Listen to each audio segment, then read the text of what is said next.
do it on the side of N37. He's falling low. Raikou needs to escape, but it's going to be a kill. Nobody has eyes onto Petroni. It's a double kill at this point. Triple as Petroni. He's running rampant. He is in for it. Quadra kill. What more can they do? The damage is just not enough. 9 Rush jumps in once again. Will not survive the fight. A Vanguard shoots. They fall. And it's Influence Rage as they put their will down. There is no waves just yet, but they get the ace.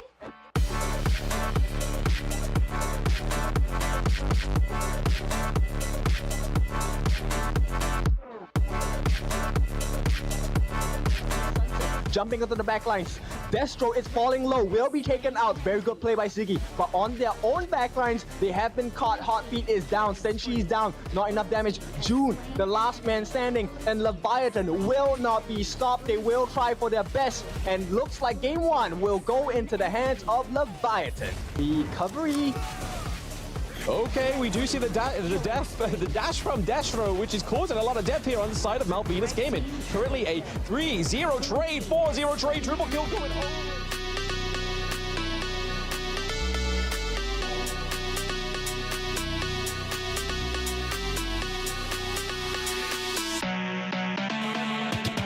For some of these players that are on the Gorge right now. But speaking of the Gorge, we see that the Unbridled Rage comes through, firing straight into the back, taking out Lamesh, and it looks like it's not going to end there. Billy goes down as well. Billy go gruff, and we see the Conductor of Souls come through, but it's not ultimate on cooldown, right? So he's able to just use that dragon to get out of there, and there we go. Sony goes straight into the high ground turret, takes down Zhang Billy is members of Influence Rage stuck in there. Minions are at the crystal. It is a 3v4 right now. They're trying their best, but Sony comes around and gets another kill. That is Cozy. The Warpole does come through once more. Everybody's here on the side of Leviathan, and everybody's going down on the side of everybody's here on the side of Influence Rage, and Leviathan is going down, and the Vanguard is here. Double kill.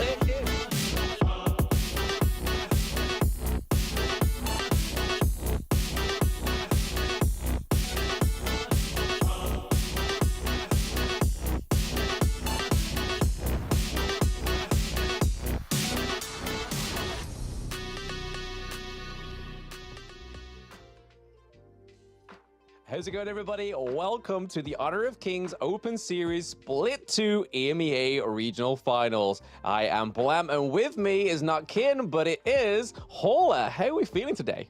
I'm feeling great. I'm super excited to be here and to be casting this alongside you, Blam. It's going to have 4 best of 3s in the EMEA region. I'm super stoked for all of these games today. Yeah, I mean, it's a little less of a mystery ticket on this one, right? There's a few teams that we don't really know much of, but there is some teams that have been in the global esports of Honor of Kings since the Season 1 Invitational. And speaking of, is Major Pride in that first bracket at the game 1, right? Major Pride going against 3BL. And then we have next Ryu as well going against Portugal Young. We have MENA going against Hurricane of Feathers, and then GS against W Gaming. So as well today, guys, those in the chat, you are going to get spoiled with 4 matches overall rather than just a standard 3. I mean, that's exciting, right? Definitely exciting. Yeah, I mean, the craziest part about all of this is that actually 4 teams are going to go home. So this is pretty much all she wrote, in the sense that like every team is going to play to the best of their abilities. They definitely want to shine and definitely to make it to day 2 tomorrow. There's a lot of pressure going into these best of 3s though, Blam. Yeah, absolutely. I mean, like I was saying originally, that there is some of these teams that are already pretty much a staple name within Honor of Kings Global Esports. As you can see on the stage there, Major Pride against 3BL Esports, 3BL being quite a big team, the 3rd seed within the MENA region, and Major Pride qualifying from the CIS region, the Eastern European, but this is their roster: Shizuki, Alimsky, Red QT, Kinesis, and Kashibatir as well. So a little bit of a change from the Season 1 roster and the Open Series Split 1 roster, as Kashibatir is filling into the support role. Yeah, and I think that there's a lot of things that are going well for Major Pride. They're the Eastern European champs. This is a team that has probably the most fanfare. You know, they've done quite a bit in terms of Honor of Kings already, but they need to get to the next level. They need to take that next step. Of course, the finals here is going to be a pretty big indicator of how this team stacks up against these other squads. But again, they have a long road ahead of them. They're going to be going up against 3BL Esports. This is the squad out of Egypt. It's going to be Jotrex, Yash, Viper, Aspire, and of course Ahmed going to be rounding it out in the Rome position. So again, 3BL Esports, I'm expecting big things, at least to keep it competitive with Major Pride here. Yeah, Jotrex and Yarfo I know from other games, so they are experienced in mobile MOBAs. It's probably going to be one of the things that's going to be tying this team together quite often as well, is that their experience from previous games and previous tournaments, right? Because there's been quite a lot of MENA tournaments, before getting to this Open Series points. And 3BL were actually part of the Open Series Split 1, but it didn't quite go well from them there. But it's all about what they do right now, isn't it, Hola?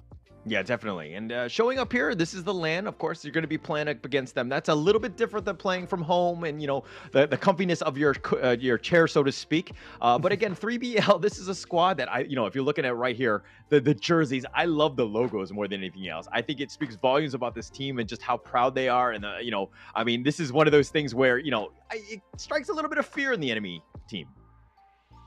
Yeah, a patented jersey is just as just as destructive as a great roster, right? But hey, they kind of share the same kind of color coordination going on here between Major Pride and 3BL. So it's a bit of the clash of the black and the red, right? Let's see who can spill as much red as possible in this first best of 3 between these two teams. Again, it's Major Pride from the Eastern European region, and then 3BL are going to be supporting the MENA region. So again, MENA region having a lot of exposure to previous tournaments, but let's see how they handle this ban and pick. Yeah, we're going to jump right into this one. It's going to be, of course, the first draft. In my opinion, this game one, probably the most important for all of them, right? It's the first time that you're going up into this EMEA finals. And then it's also dictating the pace of how this series could be. If your back is on that wall and you lose game one, and it's a must-win situation going into game two, it's just way more pressure. And you do not want to be in that pressure cooker, so to speak. But it looks like they're going to be picking up, the first pick is going to be Arlie here. Your thoughts on that? Is that dictating too much of your draft, Blam? I don't think so, right? It's all about how comfortable Kinesis is on these heroes, right? And prior pick for Arlie being on the blue side, again, when Dolly has been taken up and, say, for example, the Orgren's been banned as well, My Shiranui being banned, it's kind of like the go-to one, right? But then we look over to the side of 3BL, and they're going for the Lady Sun and Hugh1. Hugh1, as we know, has had a huge appearance rate so far within the Open Series Split 2, regardless of regions. Yeah, it's got a lot of play throughout. I don't think that we're seeing these picks thus far have been very meta. We know the Lady Jeanne is very powerful. The Zhang Fei is a great roamer that kind of adds tankiness and has initiation. So definitely things that you want. The Ming on the other side, the 3BL squad, the Yuan, which again, it's a high risk, high reward type of play. You can do a lot. You have a lot of sustain, and she plays some great music at the end of the day. Hey, exactly. We're all here for the tunes. Kin was a big fan of the intro tunes for the past 2 days as well, so everyone's here for a little bit of music. But looking at 3BL banning out the Dharma, banning out the Musashi, Musashi is unfortunately not being able to actually get onto the Gorge, and that really saddens me as a Musashi main hauler.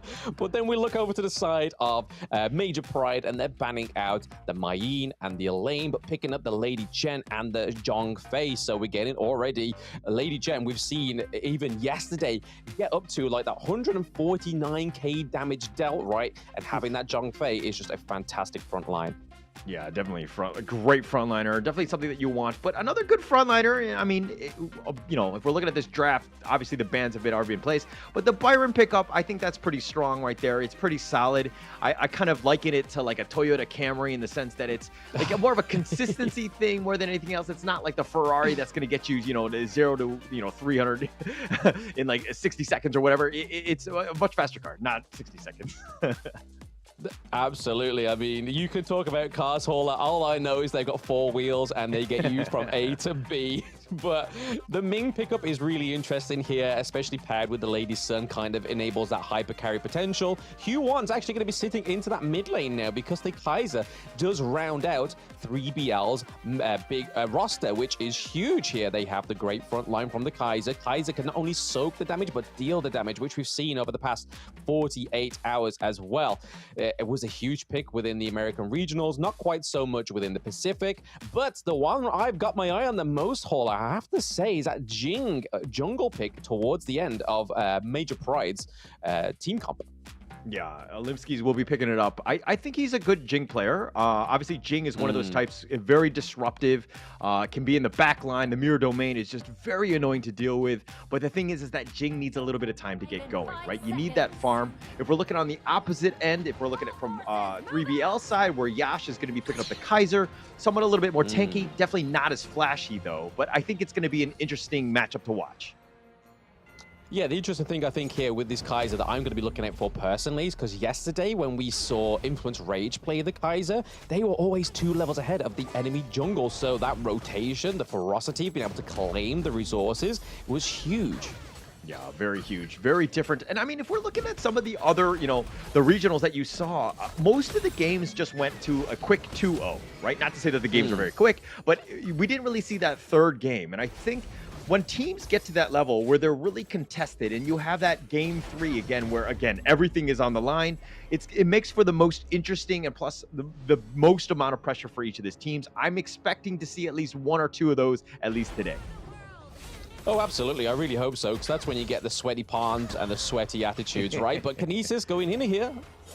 Yeah, it's just going to be a little bit of just, I mean, he's going to lift step away. He's going to be fine. But, I mean, the boars are the most important thing at this point. 3BL, if anything, they've been very aggressive. They've been trying to invade the enemy jungle, make Major Pride play a little bit differently. But First Blood is going to be given up in the top lane. Yeah, hopefully we get a little bit of a replay for that. For Shizuki getting some fame onto the Gorge, right? Major Pride, again, for those new tuning in at home, we're a team that went through Season 1 Invitational, not picking up a single round. Being able to get kills was probably their biggest achievement. Oh, it looks like it's going to be smited here, but the mirror domain, that's going to be started, and they get Joe Trex once again. Oh, it does go down, and it looks like they've gotten 2 right there. Ruya. Yes, absolutely. That was like chef's kiss, right? We honestly thought that Yapo was going to be able to get out of there, but hey, that mirror domain just does absolutely amazing amounts of damage, right? And this is the thing I came here for, right? Here's the replay for Shizuki getting that kill, being able to get that range attack onto the Byron. That's the only weakness of Byron, right? Once you've exhausted that leap and knock up, you've got nothing else in utility to actually try and get out of there or try and make another counter engage. Yeah, you need to figure something out right now. You're behind in terms of net worth, about 1K. 3 kills have gone all the way in favor of Major Pride. They've kind of, again, they've been very good, right, in terms of just reacting to what 3BL have thrown at them. They're in a pretty decent spot. I mean, look at, he's going right in, mirror domain, right off the bat. They're just going to do a lot of damage with the reflective assault as well. And Yash is up in front. Kaiser's there, but he's actually not going to commit for this. They're on the run now. They're turning this around, and they go for but looks like that's going to back. Yeah, I mean, that was a great deterrent right there, Hauler. We saw that the Unbridled Rage come through, really just pushing away 3BL, because if that wasn't the case and that didn't happen, I think that without that deterrent there, it could have been a no-holds-barred for 3BL. Oof. The Rolling Rage is doing some decent amount of work. Kinesis is going to have to recall back to safety. But if we're looking in this mid lane, 3BL, it's all about objectives. And I like the fact that, yeah, they're losing, but they're putting the pressure on them and forcing MP to kind of react to what they're doing. But again, they haven't really been able to capitalize with any kills thus far. Yeah, another thing worth pointing out as well is that both the mages have been down into the farm lane, because this allows both these late game heroes, the Ali and the Lady Sun, to have access to those both side camps, right? So they can try and get online a little bit quicker. So you can see why that rotation's taking place. Yeah, they're trying to rotate, but she goes in, gets the power grenade, and Ahmed, oh, he does get burned in the end. He's going to be down for about 15 more seconds. Yeah, unfortunate there, because, hey, the neutral objectives are now up, Hauler, so again, this is going to be a crucial part for them. They may want to try and pin down the Kaiser. Yeah, it looks like Kashi does end up getting the blue right there. Does get the steal with that smite. Zhangfei's, even if you're Roman, it's okay to take the smites, and Kin is a big proponent of that. And it looks like they're going to do this as well in this game as well. Yeah, he likes to know that his smite is there. If it's not smite, it's execute for Kim, right? He's definitely an aggressive support player. But to be honest, Kashi Bartir is playing a lot like Billy did from one of the players of the American regions. Yeah. Oh, the unending sorrow. Okay, the tower goes down. Viper will stay alive, but MP got what they want. It looks like they're going to make their rotation into the mid lane, force that one out. The teleport is coming in by Jotrex into the mid lane. But again, MP is going to back off here. Yeah, so far, so good for the side of Major Pride, right? They're up with the gold. They're up with the turrets, right? Yes, they lose the mid 1 T1, but they can really try and do something here. It's not the end of the game, considering where the rest of the else of their resources and the accolades so far in game 1 are. It's not the biggest threat, right? Not the biggest threat. You're right, right. But I mean, with the Tyrant or the Overlord that would be picked up by 3BL, the Vanguards are going to be pushing, creating a little bit more space for MP to kind of deal with. I mean, 3BL, all they want is to take their own enemy jungle, or their own jungle. They're not able to get that. The Umbrella Outburst are pushing everybody back. And 3BL, they've rotated, but again, they haven't capitalized and gotten any sort of conversions out of this. Blue team has Yeah, nice destroyed plays a here tower. by the side of Major Pride. They're being very aggressive into the enemy jungle, able to take that T1 up into the clash lane. So again, this is the thing I love about Honor of Kings, right? Being so fresh in the scene, seeing these teams just progress. And Major Pride, I do me pride. I got a tear in my eye.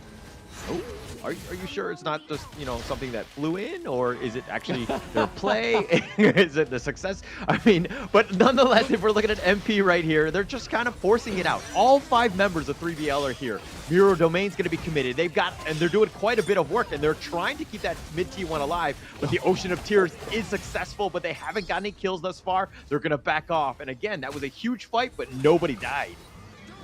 That's very rare that we see that, right, Hauler? That you get a huge just brawl in the mid lane, nobody dies, but then just go away feeling still like energetic from it. It's like, oh my gosh, like these guys are doing enough to stay alive in these big brawls. Yeah, it's kind of like a Marvel movie, like the big fights are happening, but nobody's really dying at the end. I mean, people are walking, limping away, if anything. Yeah, unfortunately. We want to see death. We want to see blood, right, in those brawls. But so far, nothing yet to be shed. Major Pride still ahead with the gold. Yes, still up ahead. But 3BL, again, they've mitigated. Or the biggest thing is the Crimson Golem. They might lose it again. I think they did. Or they did not get it. Again, 3BL. And MP right now just really just forcing the issue, invading the enemy jungle, making it uncomfortable. Not even, 3BL is not even able to get their own buffs. Yeah, not at all. I mean, that's starving them from every bit of resource, right? This Kaiser pick has not been the greatest yet. I'm still waiting for a big engage from Yafor. Yeah, hasn't really seen that. I mean, we haven't really seen the Invincible Warrior. I think he's just holding it down. But nice Unbridled Outburst. He goes right in for this one, and he ends up killing it. He kills Yash, and that's a huge one to start with. And the Miro Domain, and Jotrex is now on the run. They're diving the tower. They don't care. Okay, they do care, and they back off here. Hey, at least to get some blood, right? Yeah, a little bit of blood, the flash away, and he does end up getting Aspire on that one, and they've gotten the bottom T2, and again, MP right now, everything is going their way. Oh, still some more engages coming in here. Yeah, they want to keep going for this one. They're just forcing it out. I thought the fight was over, but it looks like they're just going to back off now. They've gotten the mid T2 as well. 3BL not able to just kind of defend. They're just trying to deal with the minions and just trying to slow the game down, if anything. Yeah, I mean, that's probably the aim for 3BL right now, right? They have only 1 T2 left standing up in the clash lane. That's just because Shizuki has been across the gorge, right? Just helping out his team. And it really shows when Shizuki's into these team fights, because we finally get some blood. And speaking of getting blood, we get a little bit more of that neutral objective blood right now. And it's not quite the shadow alternatives of these neutral objectives, but hey, increased damage is increased damage at the end of the day. Yeah, and Major Pride right now are doing such a good job of just attacking on all fronts, taking all the objectives. I mean, just making it very difficult for 3BL to find any sort of farm. Look at this, Yusuke. He's going 1 versus 2. He doesn't care. He knows he's the strong one. And Yash down again for the counts. He has not had a great game. No, absolutely not. He's definitely suffering here on the Kaiser. It's not quite working out the way that the 3BL as well was hoping, right? Because if the Kaiser falls, you have no front line. You're kind of really relying that Jotrix is just going to take it all, but he can't as the Byron. Yeah, and Jotrix, speaking of which, he's going to use a force field suppression just to go to his own demise. He's going to be killed, but they get Kinesis. That's a pretty big win for them. That's going to be 1 for 3 and 1 for 2 on that fight as Yash respawns at this point, but they've lost the top T3, and this is a huge one for 3BL. Yes, Major Pride able to finally take up that higher ground turret. You can kind of see with that gold graph on the screen there, guys, watching at home, that it is a telling tale, right? It was a little bit shaky within that mid part of the game. We saw that 3BL was trying to actually get some of their resources, but now we're seeing a different story. Major Pride just been able to just capitalize on taking all their own and their enemies' camps. Yeah, and can't get anything. The Unbridled Outburst pushing them away. 3BL wanted to fight for that one, but again, the Unbridled Outbursts have been great in terms of control, and they've pushed everybody back. If they want to go for the Overlord, it's pretty much fair game, but you know, this is a 9-1 game, 7K net worth lead for MP, and again, a very difficult situation for 3BL to come back in this one. It's a bit of a power play, right? MP are just like, hey, we don't need the Overlord. We're actually doing pretty well in the lanes right on our own. We don't need Vanguard's crutches. Yeah, we're just going to go and kill you. Jotrix is already down for the count. The Invincible Warrior, he gets Ocean of Tears. He gets slowed down, and Shusuke gets a little bit low. Does need to be careful, but he limps away. No, he goes down. So they've gotten something, but they do end up getting Aspire in return, and they're turning this. They've gotten Ahmed as well, and that's 3 thus far, but can they get more? Yash is trying to run. He's trying to get to safety. No, he's going to get sniped out. Alim gets the double, and now they're trying to just force the base. They don't have the minions, and Alim just fountain dives at this point. Yeah, a little bit premature there. They thought they had the minions at the crystal, but unfortunately not their haul. They were able to claim that game 1 victory, but hey, man, Major Pride are a different beast. Every tournament that I see them participate in, they get so much better. Yeah, they're getting better. You can see that one. That was a bit of a stomp for them. They knew what they needed to have done. Very objectively strong, right? Understanding what they needed to have done. And it's like business as usual for these guys. They just get up and they realize that, hey, we got this one. We understand how we do it. But can they do it in a second game and maybe in a faster time? I don't really know. But very strong showing by Major Pride in game 1. Yeah, very much business as usual for them, like you said there, Hola, but also very clean, very precise with it as well. Because we not only saw the fact that there was brawls, but both of these teams were surviving. And Major Pride knew where they could take these kills, where they could take some of that gold lead as well. But overall, I think their attendance on the Gorge was just massive, right? There was no point in that game where you're thinking, where's Major Pride? What are they doing? And it was just like, Major Pride is clear. They know what they're doing. They've got an objective in mind, and it is to destroy. Yeah, to destroy, to kill. I mean, they, like four of their members have just died once, right? Kashiba not dying a single time. I think he had a great game. A lot of control. That's exactly what you want out of your roamer. But Kinesis, man, 6 kills. The guy was on point, right?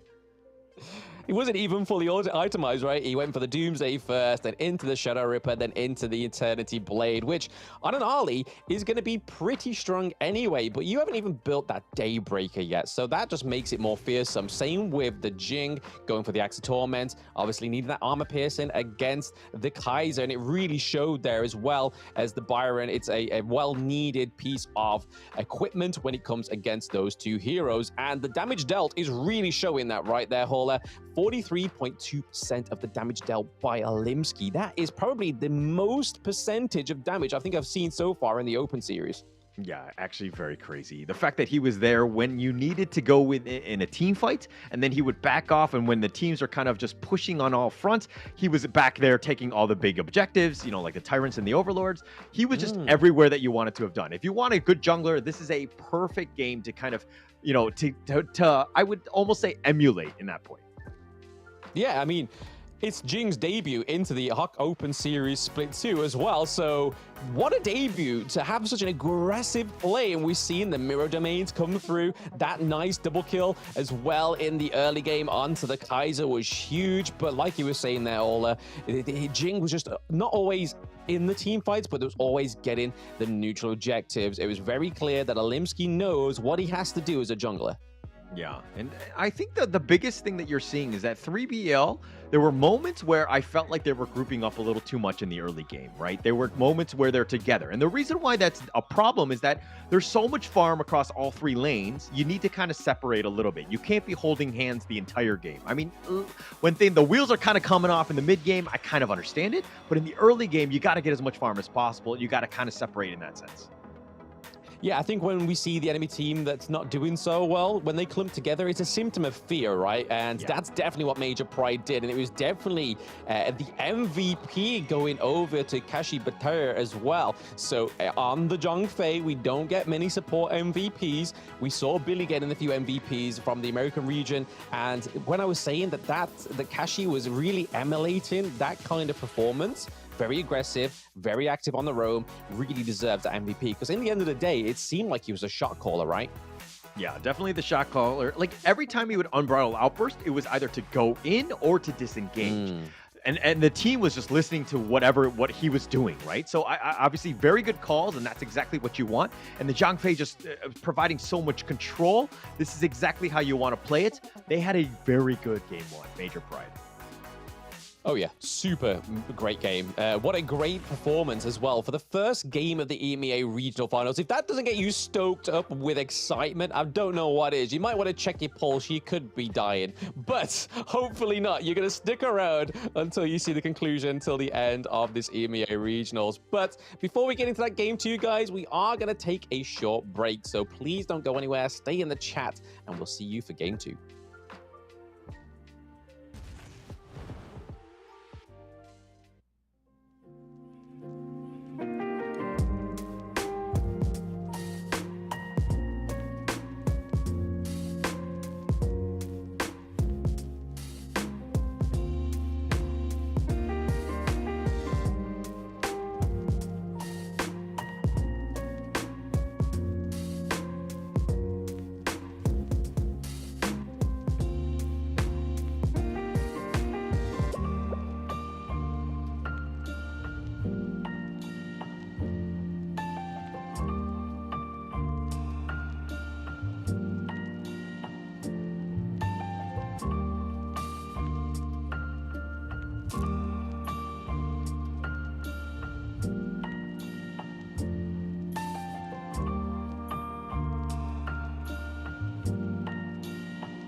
Baiting out the ultimate from Redsky, but hey, it doesn't matter. I can be on target. Очень неплохо получается со скачка. Это минус 2, скорее всего, будет Каша. Юнит раздает дэмэдж и пытается что-то придумать. Jing, so Jing's most common combo is the 1-2 ult, as we're just seeing here with AB8, perfectly timed, perfectly executed. Is that going to be a double kill? Oh.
years that fell from Zephyr was a mysterious substance temporarily named Amber. In fields such as biomedicine, it may bring hope for post-disaster reconstruction. The possibility that they're still alive is practically zero. This is our only chance to save them.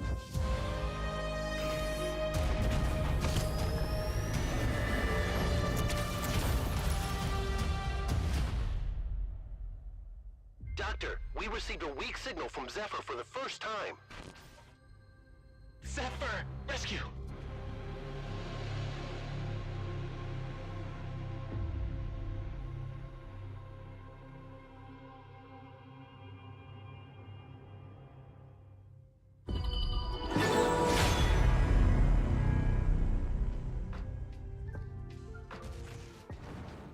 Welcome back, everybody, to the Honor of Kings Open Series Split 2 EMEA Regional Finals. We've just had our first game between Major Pride and 3BL, and what an aggressive game it was, Hola.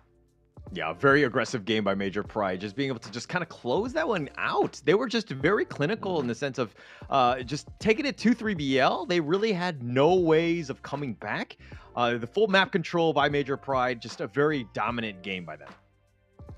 Yeah, I mean, they got 4 kills on the board, right? But one of them was Alimsky just playing a little bit more premature into the finisher of the game, going into the base of the enemy, just getting vaporized by that crystal. So, hey, they gave them some little bit extra bits of resources that they didn't need to. So they're a charitable team, right?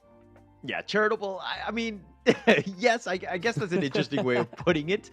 Not ideal for 3BL, of course. But again, Major Pride, this is what you want. You'll still take whatever charity that the enemy team gives you. And you don't want to give up anything. And I think Major Pride did a great job of that, of just shutting the game down. When good teams are really good at closing out games when they have a lead. And I think Major Pride did a great job in game 1. And they want to continue that going into game 2. Yeah, they ban out the Orgrin on the side of 3BL and the Mai Shiranui once more, but then we look over to the side of Major Pride, again with another major power play, banning out their own Arlie. They're like, hey, we are not blue side now, so we're not going to get that priority pick for the marksman ourselves, so we're going to ban it from you. They do pick up the Lung on the side of 3BL, but Major Pride sticking with another staple pick, that Lady Jen.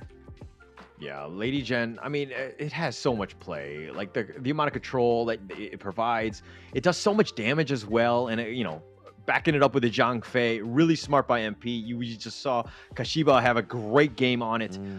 Can they continue on with this? We're going to have to see. But, again, the Zhang Fei, very strong here, too. Yeah, I think I like the Lung pick right over the Lady Sun. Yes, they're very same in their temperament, that they are late game heroes. They need to get those items to do those massive amounts of damage. But when you have that damage, it's a pretty much secured kill onto the likes of the Zhang Fei, as long as you can kind of position yourself correctly. Because we know with those double stacked first abilities from Lung, he can lay down the smackdown. But then speaking of the next 2 picks onto the side of 3BL, they go with the Shuang, which has been, again, a very surprising pick for me, being very big in the appearance rate. And then we get the Princess Frost, so zone in, a little bit of a difference here with the mid lane on the side of 3BL. Yeah, I always look at Princess Frost as like a poor man's Lady Jeanne at the end of the day. I don't know if it's the greatest counter. It's definitely weaker than the Lady Jeanne, but it has potential to be the same in the sense of like the mid lane, and you provide a little bit of control. But it really comes down to this Zhuangzi. I think that the hero has a lot of, disbursement. And it has a lot of control that they can have, right? The kaleidoscope just provides a lot in terms of just zoning people away. And that's kind of what you want, because you want to keep your Princess Frost and Lung as safe and the enemy team as far away as possible. Yeah, it's also a great counter for the Zhang Fei, right? Because if that Unbridled Outburst from the last game came through, like we saw that one time when 3BL was going for a great engage in that mid lane, and all of a sudden they got dispersed by that Unbridled Outrage, and it kind of was used as a huge deterrent. But we know that Shuangzi is able to give a immunity control with the butterfly effect. So if they just do what the side of Influence Rage did yesterday, is just timing those ultimates very precisely, I think that could be a great counter hit to the Zhang Fei. Yeah, definitely. I mean, you have that play, but look at what Major Pride have countered with. They've gone with the lane, the Death at Sunset, just trying to jump onto that back line. But 3BL, this is the chess game. They pick up the Charlotte and the Menki, of course. Yeah, very interesting. They're like, hey, Shizuki had a fantastic game one with the Charlotte. Can we have that? Is that okay? Can we try it? Jotrix is going to now try and finesse the Charlotte pick. But then we lock in with the final pick on the side of Major Pride being the DRNG. Again, probably not one of my favorite farm lane heroes, right? We could have had obviously Marco Polo got banned towards the end there, which is a great counter towards the Lung. I'm pretty sure Kin's watching at home saying, hey, where's my Marco Polo? And then didn't come out. But you kind of had more of an appearance rate from the likes of Huyi. So again, great siege capability, great attack speed, as long as you have the positioning, which we saw very well from Kinesis in game one. So the DRNG is going to play a little bit of a different role here, right? Yeah, a little bit different. I mean, it has more mobility. The legal immunity is going to be great to potentially get out of some of the crowd control that they have. And, you know, the Lung is going to be the biggest question mark, right? There's a lot of pressure on Aspire to kind of really step up and to kind of control the game, because the Lung can do a lot of damage, but it needs a lot of time to get that, you know, to get online, so to speak. Yeah, he's got to aspire, right? He's got to aspire to some great see what you did there. feats here. some great heights he needs to aspire to get to this to level of Kinesis in game one. But currently, we're seeing a little bit more tit for tat, a little less of aggression from the side of Major Pride. No sort of engaging into the enemy jungle just yet. Yeah, not just yet. I mean, they kind of went with this in terms of game one, where they're a little bit slower. They let 3BL be the aggressors, but while they were being aggressive, they weren't getting any kills. MP took advantage of that, just stayed in the lanes and got as much farm as possible, so that they had a much better early game, which kind of propelled them into that awesome mid to late game, where they were able to close the game out. So MP right now, Kashiba, playing a little bit dangerously there. Yeah, I like how Kashibita is playing this Zhongfei, right? He's kind of using it as intel. He is pretty much being a roamer, not a support, but a roamer, because Dorenji's not getting any support right now. He's just trying to offer that intel to the rest of his team. We see that Lady Jen is going for the rotate here. Red QT and Kashibita are now back in the farm lane. Yeah, and I think this speaks volumes about Kinesis. So the fact that he can play solo, right? He can deal with the two heroes in his lane, so that Kashi can kind of, you know, roam and be a nuisance in the, you know, the other lanes and affect the map throughout. But you know, I think that this is a team that's really starting to find their groove. They're really starting to grow.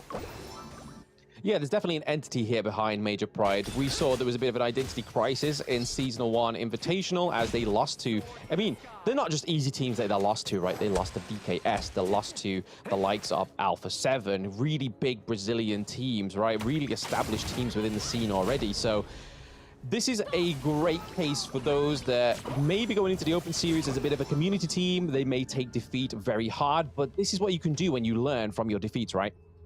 Yeah, it's the biggest thing, right? You either win or you learn, and I think that, you know, the learning, unfortunately in my case, there's a lot of learning involved, but I think the teams as well, it's a big thing for them, especially when you're playing as a fiver. But in the top lane, a little bit going at this one, little bit of a skirmish in that top lane, no real damage, no kills. We've still yet to see the first blood, but again, I think 3BL really need to learn, and they need to learn quickly. Yeah, they need to adapt, right? They may be a little bit more accustomed to this kind of tempo that they are displaying. It's kind of a little bit like a two-step forward, one step forward, two steps back, because they kind of try and go for an engage. They go back to safety, try and gain up, but then it's kind of like Major Pride just taking a 3 steps forward and not turning back because they're just being so aggressive, and taking their farms, going into their jungles, really showing that. Oh, nice Dream Roam connecting onto 2. That's a huge one, but the Unbridled Outburst, and it looks like Kinesis is going to go down. He's going to give up first blood, but now here's the return kill. Are they able to get him? Ahmad is going to be on that target list. They do get him. They get the Stampede as well, and Kashiba in a bad spot. He's going to be focused. He's going to be killed, so they did get some kills. The Infinite Fastness, the Death at Sunset as well. He gets the Meteor kill. He does launch off with the bubble, keeping him alive, the Lingering Dream, and it looks like he's going to be focused here. The Meteor kill, he wants to turn this around, and he's just going to go down, and that might have been a bad spot for Major Pride there. Yes, the Lingering Dream into the into the death on sunset, right? It was kind of, no, the winter is coming, so tried to get out of there with hopes and dreams that just to be shattered by the winter is coming from Princess Frost, which was a really great zoning material, a good piece of kit there that we really shined light on in that draft. But we did see that Limsky was able to pick up that Tyrant, which again, he knew that the fight wasn't going to go the way that he wanted to, so he's going to take those next precautionary steps to be like, hey, this is how we're going to make sure that this next team fight goes in our favor. Yeah, and I think build for the late game, right? Olimsky, we know that has the potential to carry. Just get your farm, right? Understand that we will give up first blood like some games, about half the time, I would say. But it's still a moment where you need to play for the late game. Understand how to play for like the winning, the winning condition, so to speak. I think that this is a situation where MP understand that, hey, the game is not over in the first 5 minutes. Yeah, maybe that's what they had their head cleared in that break, right? It was like, hey, we can't lose our cool this early on, because that's kind of what happened with 3BL. They kind of lost a few lives early on, and then maybe they just came unlevel-headed. And right now, we're seeing a little bit more of the same old from MP. They're trying to get those aggressive engages. A little bit of aggressive here, but I mean, one thing to take note of, Kashi didn't even die a single time in game 1. He's already died in this one. So a little bit different. 3BL realizing that, hey, we need to change up the strategy, but the Unbridled Outburst connecting onto 2, and infinite fastness, he gets on out of there instantly. He does not want any of that. This is the good thing about the Loong pick. If you're in trouble, you can get out of there. You can turn into a dragon and kiss your all your sweet sorrows goodbye. And it really showed there from 3BL. But again, it's really interesting here that MP are looking for blood, right? Oh, they do get blood, and they get Aspire. He did stick around. Infinite Fastness was, of course, on cooldown. So they knew that there was a bit of an opening and a little bit of a vulnerability, and they took advantage of it. Aspire down for about 15 seconds. That's a pretty big kill for Major Pride. Yeah, Major Pride being able to actually finally get that gold lead, but hey! Oh, the death sunset right on top of him, not able to get away, and Jawtrix is down for the count as well. And MP, this is kind of what they did in game 1, right? They bullied Jawtrix a little bit. They got a couple of kills, and they went on this one, and so they've done quite well in that sense. And now they're pushing that top T1. Yeah, top T1 and the farm lane T1, right? Deranged is making quick work of that before Loong and the Zhuangzi comes through as well. They're able to take the T1 into the farm lane, but they are able to defend that T1 in the clash. And already right now, we're seeing the MP are going back to their former glory of game 1. Yeah, they're going back to it. And again, just being aggressive. They've already taken the net worth lead. This is exactly what you want as an MP fan. But the Mirror Domain, that's going to be used just more defensively and to zone them away more than anything else. But the tables have shifted in that sense. Major Pride understanding how to get back in the game, realizing that the game is far from over, and now they're in the driver's seat. Yeah, it seems that way with the gold, right? They're not too far ahead. It's about 1.2k gold difference, which is nothing to kind of shout and write home about. Wait here for Shizuki. He might get caught out, though. Oh, the Death at Sunset, that get out of jail free card. He's going to use that one. He stays alive. They have 3 members, and that's a pretty big commitment by 3BL, trying to take him out in the top lane. But now the mid lane is going to be pushing here, so they do need to be careful as Yash actually goes and rotates in. Yeah, nicely done by Viper, though, right? They was able to put the Winters coming down before they left the lane, just to constantly just get rid of that minion wave in the mid lane, because they don't want to lose that T1, because they were able to hold on to it before taking the enemies. But speaking of holding on to things, those T2s in the farm lane is definitely not something they have an affinity to. Yeah, and they definitely wanted to keep that one alive. But again, it was kind of like the rotation. You had 3 members of 3BL in the top lane. The bottom lane is wide open. Unbridled Outburst is going to be used here just to zone them away. But it's all about the space, and they've taken advantage of it, and they've capitalized that with a Tyrant kill as well. This is the good thing of the Zhuangzi, right? Is that butterfly effect that you just saw there when the Unbridled Outrage come through, it might have completely negated the effect of what they were going for on the side of Major Pride. They got the CC immunity on the side of 3BL. They were able to just skip around in what they normally would be being pushed to walls, being stunned as well. So again, I think this is a solid, very well thought pick here for Ahmed. Yeah, good counter pick. That's definitely what you wanted to have done. I mean, you hit all the right notes in terms of just kind of explaining why the Zhuangzi is just so important. It has a huge amount of potential in terms of the team fights, right? Just slowing it down. And again, that's kind of what you want as Kashiba, where you kind of just control the field, the team fights, and him being able to be somewhat limited making it more difficult for MP to win those big team fights. Yep, speaking of team fights, we do see 3 of them on the side of 3BL looking for a mid-rotation here to stop a lane from taking that T1 into the mid lane or even pushing it further, it seems. Is it gone? Yes, it's already gone, but they do sacrifice the T1 in the clash lane, so it's all opening up here for the side of 3BL. Oh, Limsky had been killed in the bottom lane. Geltrex is going to get credit for this one. They've got 4 members on that one, but that T2 top is going to be forced here. Yash, all he can do is just throw out those bubbles and pray that he stays alive, and if anything, he's just going to back off and recall.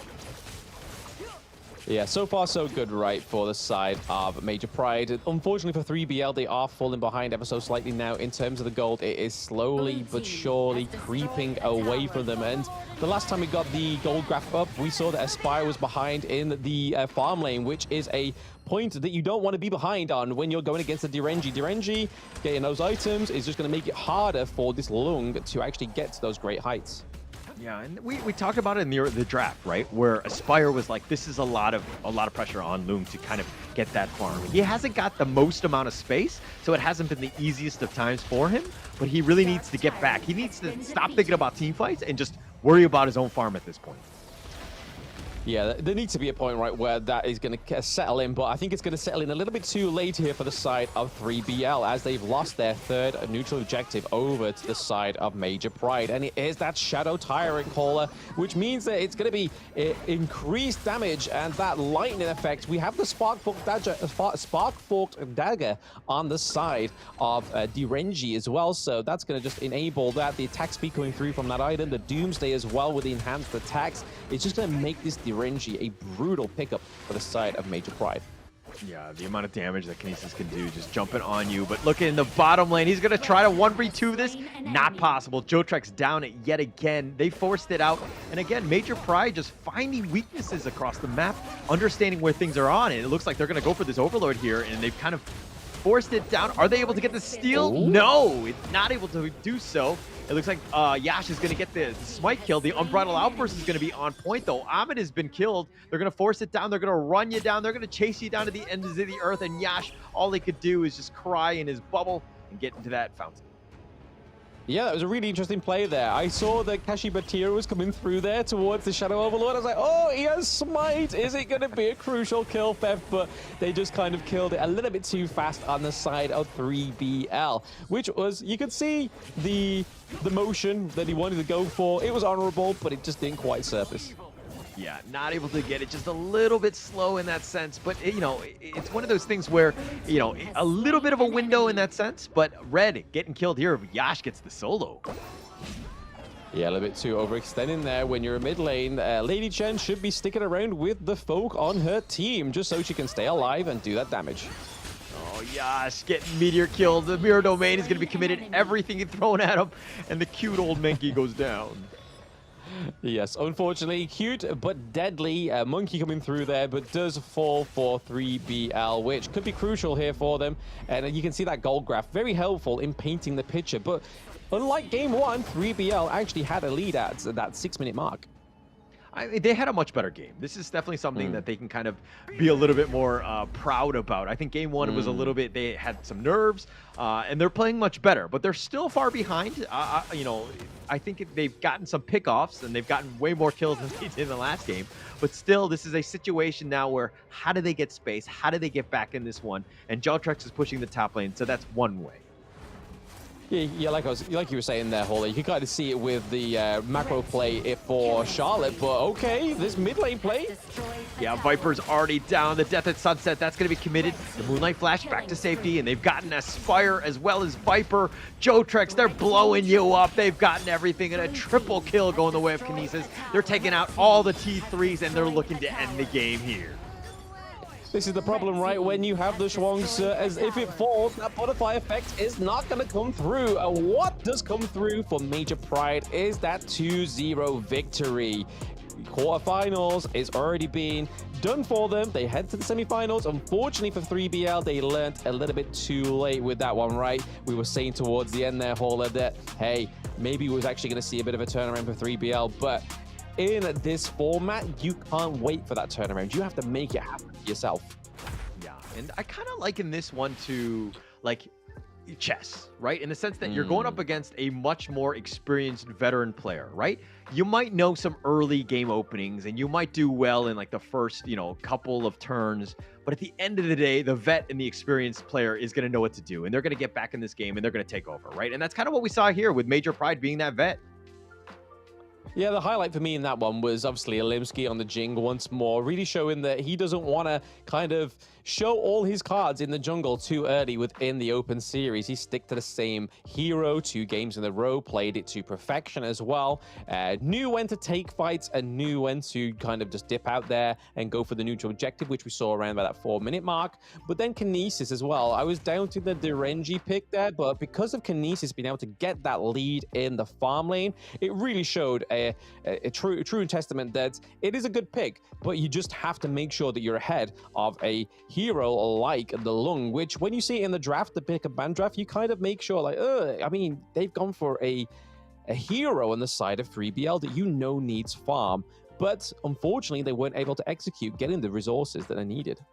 Yeah. And I mean, Kinesis got you hit the right points, right? In the sense of Kinesis just getting that farm, literally carrying this one. I think in game 1, we saw Alimsky really do the carrying, the heavy lifting in this one. But in this game, Kinesis really understanding how to get that farm. I mean, the damage dealt still very high in favor of Alimsky, but he didn't shine as high as brightly as he did in game 1. Yeah, down by 3% in the damage dealt, right? That is a decrease in your performance, but you can kind of see who picked up the slack there. Yeah, how dare you drop 3%? But you can see here that Kinesis is able to get that 28% of the damage, which really just shows to what we were saying in that game closing comment, right? Was that the Derenji was able to farm up. Kinesis did a fantastic job to get that itemization on the board. And you can see towards the end, like most builds with the Derenji, you go for quite a bit of defense towards that end. But again, the goal graph a little bit different there. Like you just saw, a heavy little bit of favor for the side of 3BL in the early game up to that 6-minute mark, but then the rest was pure domination by the side of Major Pride. Yeah, definitely. More domination, not so much in this first fight. I think that there were some mistakes by Major Pride. They probably shouldn't have committed like as much as they did here. They barely get away. Shizu actually gets caught out. Really no chance on this point. I mean, it was a situation where one guy dies, you give up first blood. Okay, not the end of the world. We just back off. We cut off our losses. They didn't do that. They went in. They tried to go for blood, so to speak. And it kind of they paid with their lives, so to speak. Absolutely. That is the most crucial currency within Honor of Kings is your errors will be paid with your life. And unfortunately for the side of 3BL, they had a lot more pay-ups than the side of Major Pride. But I really think it gives sort of dividends to Alimsky in that jungle. He knew when to peel off from these fights and when to go for these objectives like the Tyrant as well. But also those mirror domains also being used defensively rather than aggressively was a great show of skill for Alimsky. He had a good game. I mean, he did die only once, so at the end of the day, he had a great one. But Red is going to be your MVP. He had a ton of damage with 125,000. He was 2-1-6, not the greatest of KDAs, but just staying alive is a huge stat to, kind of have. But it's one of those things where Red was always in the right spots at the right time for the team fights. Yes, I mean, does that QT stand for quick time? Because, I mean, like you said, he was in the right time at the right place. But once again, the Lady Gen just showing how much damage is actually a potential with this hero. That, again, over 100k damage dealt for the mid lane is pretty huge and sometimes unheard of with some other mid lane heroes. Yeah, I think the QT is actually just cutie, right? He's a good-looking dude, right? All right, but nonetheless, I think Major Pride just really being strong on that one. Quick 2-0, kind of, I mean, I'm not to say that I'm too surprised by that one. I think that we had high expectations for Major Pride going into this game. I expect to see them doing well even into day 2 tomorrow, so as they move on. Yeah, absolutely. Like I said, I had a bit of a tear in my eye when I saw that game 1. I was like, hey, my little boys are all grown up. They're doing well. They're doing better than their Season 1 Invitational performances. But the next game up will be next Ryu against Portugal Young, which, again, is going to be the Western European team going against the only Turkish team in the Open Series. So it's going to be interesting to see if they're able to completely take out the Turkish team straight away, because that would be a little bit of a blow. We already have one of the Turkey teams qualifying for this into KC 2024, right? We have FoK Esports. They were able to claim their victory in their qualifier against S2G. But is it going to be enough for Next Ryu to have that second wind in this Open Series Split 2 to try and take a game from the Western European region? Yeah, it's going to be an interesting one. We're going to have to find out. That one's going to be the second match that's going to be coming up, and it will be up in about 23 minutes. We'll see you then.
Liu Bang doesn't have any strongly held beliefs beyond safeguarding his own interests, but when it comes to that, he'll spare no effort. This is his passive skill, which automatically grants him a stack of mark every second. At a certain number of marks, he gains an enhanced basic attack. This is his main damage skill. It enables a shield that deals damage to nearby enemies either when it expires or when he manually disables it. His skill 2 provides movement and crowd control, letting him charge forward to damage and stun enemies in his path. Liu Bang's ultimate is a teleportation skill. It provides the selected teammate with a shield and after a short delay, teleports him to the teammate, restoring health to teammates within range. Upon arriving, Liu Bang also gains an extra movement speed bonus. Notably, the longer he channels for, the stronger the shield and the greater the magical damage dealt by the teleportation. This combo is great for protecting teammates that are being overwhelmed. First, select a teammate to provide them with a shield. As he starts channeling his ultimate, activate skill 1 and wait for the channeling to finish, or tap the ultimate again to teleport. Then, use skill 2 to dash and stun enemies, followed by stage 2 of skill 1 and an enhanced basic attack to deal burst damage. This combo is mainly used to protect your team's carry. It utilizes the ultimate shield and magical damage to help teammates block fatal damage and gives them an opportunity to counterattack. Note that stage 2 of the ultimate can be used flexibly depending on the situation of the battle, though it is most often used to provide emergency support or to retreat from combat. At the start of a match, Liu Bang can choose to clear his lane with skill 1. After unlocking his ultimate at level 4, he can clear the clash lane first, then teleport to teammates to help them. Since his ultimate lets him travel fast, he can take the time to clear minion waves before teleporting to a teammate. This puts pressure on the enemy in the lane, while at the same time building a numerical advantage in teamfights. He can also let teammates initiate fights and use his ultimate to provide them a shield, then jump in to absorb damage and take out enemies with help from the carry. If he's facing an enemy who is stronger but doesn't have any crowd control skills, he can use his ultimate to instantly teleport to easily flee the danger. Liu Bang should focus on leveling up during the early game. After unlocking his ultimate at level 4, he can keep using it to reach teammates and help them build an advantage. During the mid to late game, once he has enough defense and damage, he can mainly focus on laning and teleport into team fights to protect the carry and take out unsuspecting enemies.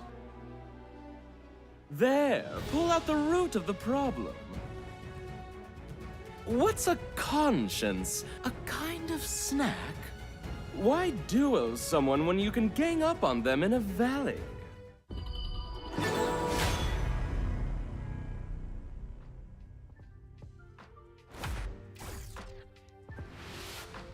How's it going, everybody? Welcome back to the Honor of Kings Open Series Split 2 EMEA Regionals Finals. We've just had our match 1 between 3BL and Major Pride. Major Pride taking 2-0, but next up will be next Ruya against Portugal Young. Yeah, and it's going to be the Turkish champs next Ruya, and they're going to be going up against the Portuguese squad, the Portugal Young game, the Western Europe's second place team. So that's going to be an interesting one. But again, this is one of those things where it's a best of 3. If you're eliminated, you're unfortunately out of this one. Yes, absolutely. We shall have to see what they have in offer for us, because like we were saying in the introduction to the EMEA finals, right, that we didn't really know what was going to be waiting for us with Portugal Young, right? Yeah, we didn't really know what to expect on this one. I think that there's going to be a lot of pressure on that squad. I mean, the Turkish champs, you were talking about them a little earlier today. How about you talk us through some of these next Ruya squad members here? Absolutely. We've got Liz, we have Rap, we have Ryu in the mid lane, we have Quasir in the farm lane, and then Bobnet in the support role. And some of these faces will be a little bit familiar, especially Liz and Bobnet. They will play it on IWNRX. So again, some very wise and familiar faces. Yeah, yeah. And we're going to expect, I mean, there are actually expectations on them because of the fact that we have seen them. There is some history on them. The Portugal young game is a little bit more, I would say, there's not as much tape on them, right? We're going to see Warlord, we're going to see Carito, we're going to see Sean, Yumiko, and of course Hunter rounding that one off. And this is going to be an interesting game. I think that this is probably one of the more hyped up games, I would say, going into this one because of the fact that, you know, the Portugal young game is one of those things where we could see them flash. You know what I mean? There's like little areas of brilliance, I would say, that they're very good at times. But they're going to be going up against next Ruya, which is, you know, no small feat of a team in and of itself. Absolutely. I mean, next Ruya were able to go all the way through to the Turkish qualifiers to get here as well. So they were at top, the creme de la creme of their own qualifier. But this is where that picture of Portugal Young is going to start to get painted here, right? Because we're now going to be able to find out who they ban, who they pick. But so far, they're going for the staple ban, the Mai Shiranui, with the Motsu. So again, Motsu having a great appearance already within the Open Series Split 2. And then over to the side of next Ruya, we have the Hue 1. Again, huge appearance rate. And the Dolia getting banned out as well. Yeah, but look at the picks up. You know, Ogren, you know, and Ming. Both of these guys there's going to be a lot of potential, right? But what do you think about this Ming and the pick there?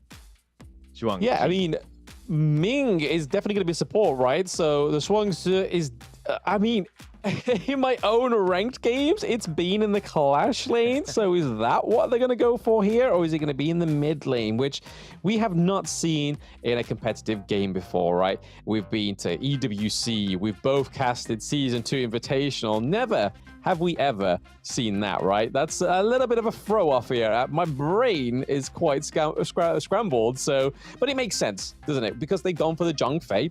And again, last game with 3BL was a great counter for the Zhongfei. So, hey, they've already gone for the Ming, so they was like, oh no, we kind of need this pick as well. Yeah, but they picked them back to back. So I think it's one of those things where you kind of played your cards a little bit more towards the second phase of this draft, where you kind of show Ming maybe as the mid, and then all of a sudden you kind of, as the roam, and then you kind of flex it into another position. But I do think the pick is all right. I just feel like they're a little bit on the squishier side, and I'm kind of worried about the Portugal young game draft thus far. Yeah, I mean, they're lacking the burst, right? I mean, next Ruya are not lacking burst. They have the Ganem Mo, they have the Ali as well, which we know Ali is going to have to kind of sacrifice a lot of that normal. What the resources for the mid lane would do is give over to the Ali, but Ganem Mo kind of needs it for that damage, and especially burst damage coming through onto the side to put Portugal Young as well to counter the Orgrim. But looking at those bans, they are definitely orientated to stop the counters of Orgrim being picked up, like the Masashi, the Dharma as well.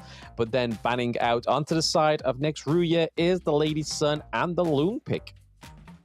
Yeah, and they're gonna, Liang being picked up as well. And is this the all-roam team? What's going on with the Alicio to kind of round out that draft? But this is an interesting draft. Your thoughts on this Portugal young game draft?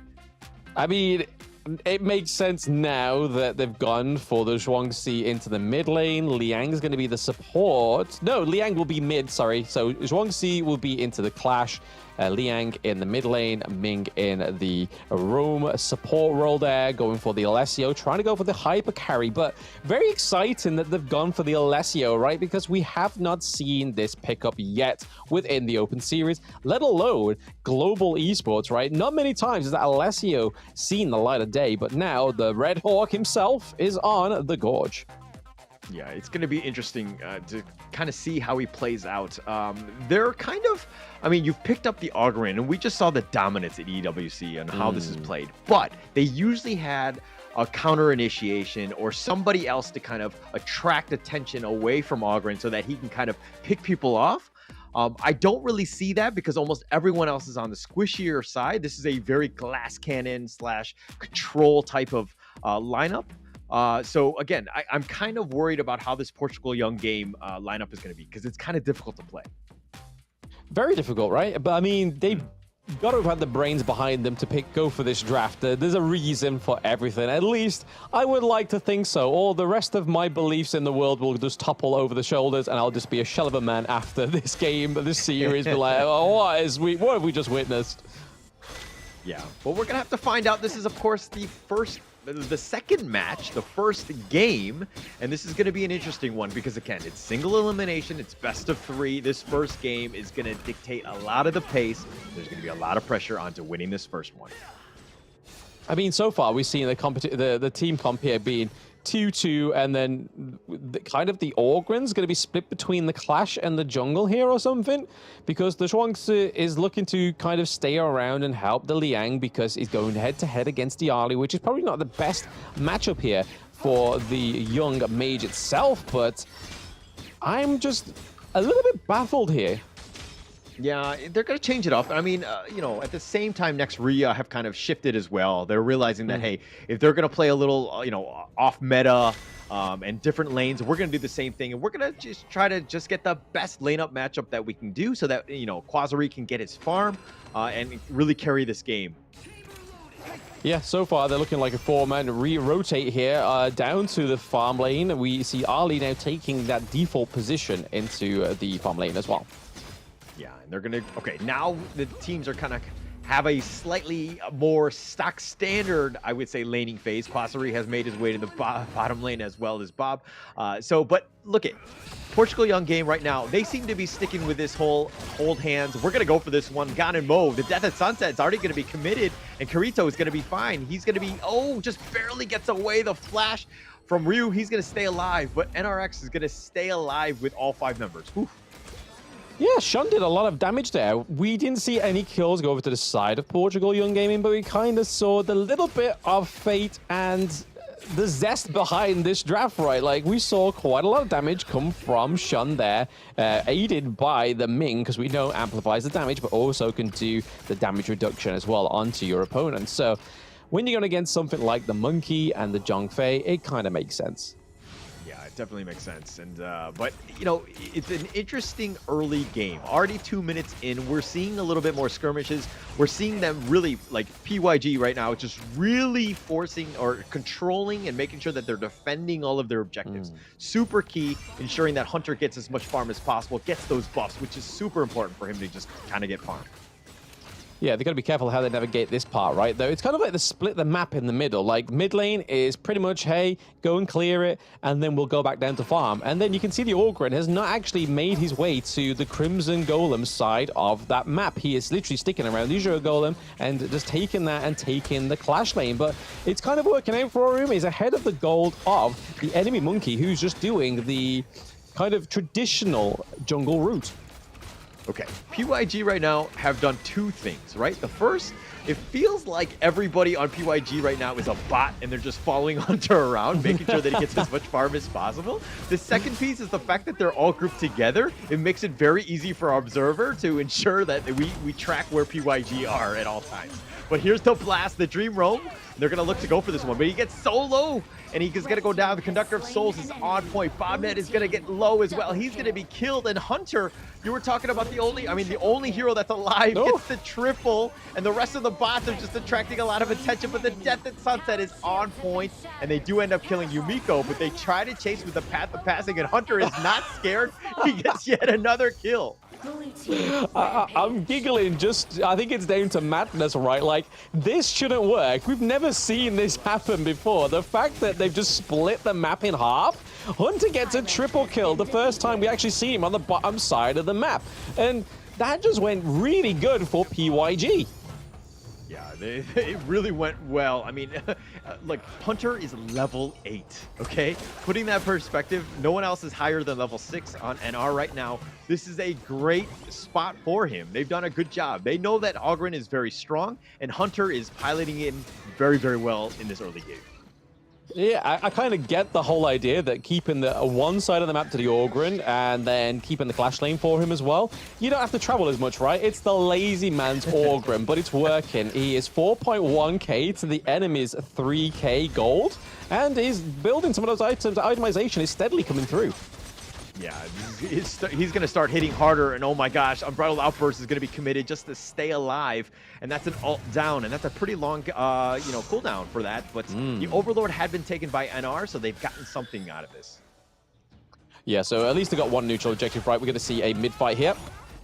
Oh, they're going to go for this one. The Dream Roam just back to safety. NR, they fainted. They looked like they were going to go, but everybody gets back, realizing that the rest of the PYG squad, this is the best thing that you could, the hype boys, everybody that you want, you know, your posse, your hunter, everybody's like just backing him up, man. Yeah, it just seems like those rolling as a crew, right? I mean, we saw that Ryu was able to get a kill onto PYG there, so really putting them, trying to get them back on the cards in terms of that kill lead, but they are able to take up the T1 into the farm lane for PYG. This unorthodox play is kind of working. It's kind of working. I mean, he's level 10, and now he's just like, okay, the training wheels are off. I can walk in the dark alley by myself. I don't need everybody here. We can figure things out. But now this T1 is being under siege. They do need to be careful. NR did a lot of damage, but now Hunter's shown, and everyone from NR is like, yo, I'm not dealing with that. Yeah, I think the only problem I have with PYG's actual comp now is as NRX get up there in terms of their itemization, the more health, the more XP, they're going to be a lot more tanky, whereas aside of PYG, that's not going to be the case. The only thing they're really relying on is Hunter to just so-called the damage. We see the Eye of the Phoenix coming through for Orgren, so hey, it may be the saving grace. Yeah, might be the saving grace, but they're going to go for this one. The Unbridled Outburst, that's going to be committed. They got two, and he actually just jumps on in, and he slaughters them down, and they've got the double kill. Chan is running for his life. He actually has to use the ult just to get to safety, but through it all, Hunter has scared them away, and he's not gotten any kills. All the eggs are in the PYG basket of Hunter. He's trying to force it down. The Forbidden Domain pushing him back, and it looks like Hunter will just try to chase, but not get any kills. Yeah, nice save there from Bobnet, right, using the Forbidden Domain just to push him back, because if it wasn't the case for that, we would have saw NRX Liz go down in a blaze of glory. I mean, they had a fantastic fight down there in the farm lane. They're able to get the T1 thanks to the minions as well. I think this is now kind of shifting the goalpost into the favor of NRX. Yeah, and they've changed it, right? You're talking about the shifting of the goalpost, very key for them. And NR are still trying to play somewhat standard. They're playing against a squad that's, again, you know, they have the 4-man squad. They get the pick off of Sean. That's going to be a huge win for them. I mean, the rest of PYG, very squishy. So if you catch them out, I mean, they basically just crumble. Yeah, with Sean down, they don't really have much damage here. They have the butterfly effect, but that may not be it. Yeah, they're going to go for this one. The Slaughter, Warlord, they do get the pick off. They do have the couple blades just on the backside, just doing a lot of damage. But they're going to just force the issue more than anything else. They're not going to get too much. Maybe they invade the enemy jungle. They push away Hunter at least. Yeah, they cooked in the early game, right, PYG? But so far, it looks like they are now getting cooked because there's a reason why the team comp of NRX is something that kind of surfaces a lot more within Honor of Kings. It's because it works. There is multiple factors in place. They have the access to the backline thanks to Liz. They have the Ganamo with very great burst. They have the Monkey as well. Great healing, great front line. And then they have Ali and the Zhang Fei, which is just solid a farm lane team comp. Yeah, yeah. And I mean, they have pretty much the pieces. I do feel like PYG, though, they're kind of missing one. I think in the draft, we talked about the fact that the Ogren needs somebody to kind of attract attention. Someone a little bit, you know, melee-oriented, a little bit tanky to kind of just take away some of the pressure, to keep everybody else alive. Because, again, the rest of PYG, that posse is very, very weak. Yeah, I mean, with Warlord, you can kind of see what the method was with, especially like the likes of Elaine, right? That one that's able to try and get into the backline, but okay. Conductor of Souls, they found Ryu. They've gotten something, and they do have the suppression as well, and they've got a second kill onto Liz. So again, Hunter chasing them away, the Dream Roam just trying to stay alive from that one. And it looks like this is starting to work. They're finding gaps, and now they're looking to invade the enemy jungle and take out the blue buff here. Yeah, again, switch it around for themselves. They're still behind by 2.8k gold there, which can keep growing if they don't do anything with it. But I think it's the toss of the coin, right? Depending on whether that actual team fight's going to go for themselves. To see if PYG are actually going to come out on top within those engages. We don't know because it all depends on where the focus comes from NRX. Yeah, it's going to be tough. And this is kind of like I would say the death ball comp by PYG, right? Yes, they can kind of go, Hunter, yes, is split farming right now, but NR, all they need to understand is where Hunter is. As long as they know where he is and keep, that distance, so to speak, that arm's length, and they can pretty much take the rest of the team. But it's one of those things where, again, vision is going to be super key for NR to ensure that Hunter is not in that middle of that team fight. Yeah, given NRX's build, PYG are actually lacking a lot of armor pen. We don't see that second tier item come through that normally builds into the Axe of Torment or the Starbreaker onto the side of Sean. It's kind of just like they're hoping for that to be the last little bit, because we see him building the Shadow Ripper, we see him having the Eternity Blade, but it's missing that tier 2 item that we always see the likes of the Lady Sun build, the Lung pick as well, and it'd be really good against the Zhongfei, against the Monkey. Yeah, it would really help out. I mean, they're definitely on the tankier side. NR have done a good job of understanding what their strengths of their lineup is. They're trying to find some sort of pickoffs, and that couple blades from the Gan Mo is actually going to do some work. So they do need to be careful and understand where Ryu is. They want to focus him. They want to try to get him down. Hunter and the art of the enemy team trying to 1 versus 5. He's going to go down. The Unbridled Outburst, and they've gotten another pickoff in Warlord. They're going to slow things down. They get the double kill onto Kirito as well, and now they've been pushed back. In PYG, all they can do is watch as the buildings are starting to crumble here. This is pretty much a tried and tested reason why the PYG roster is not working right, is because as soon as Ogrun falls, you're kind of done for. Yumiko goes down, you're kind of done as well, and it looks like this could be game 1 done here.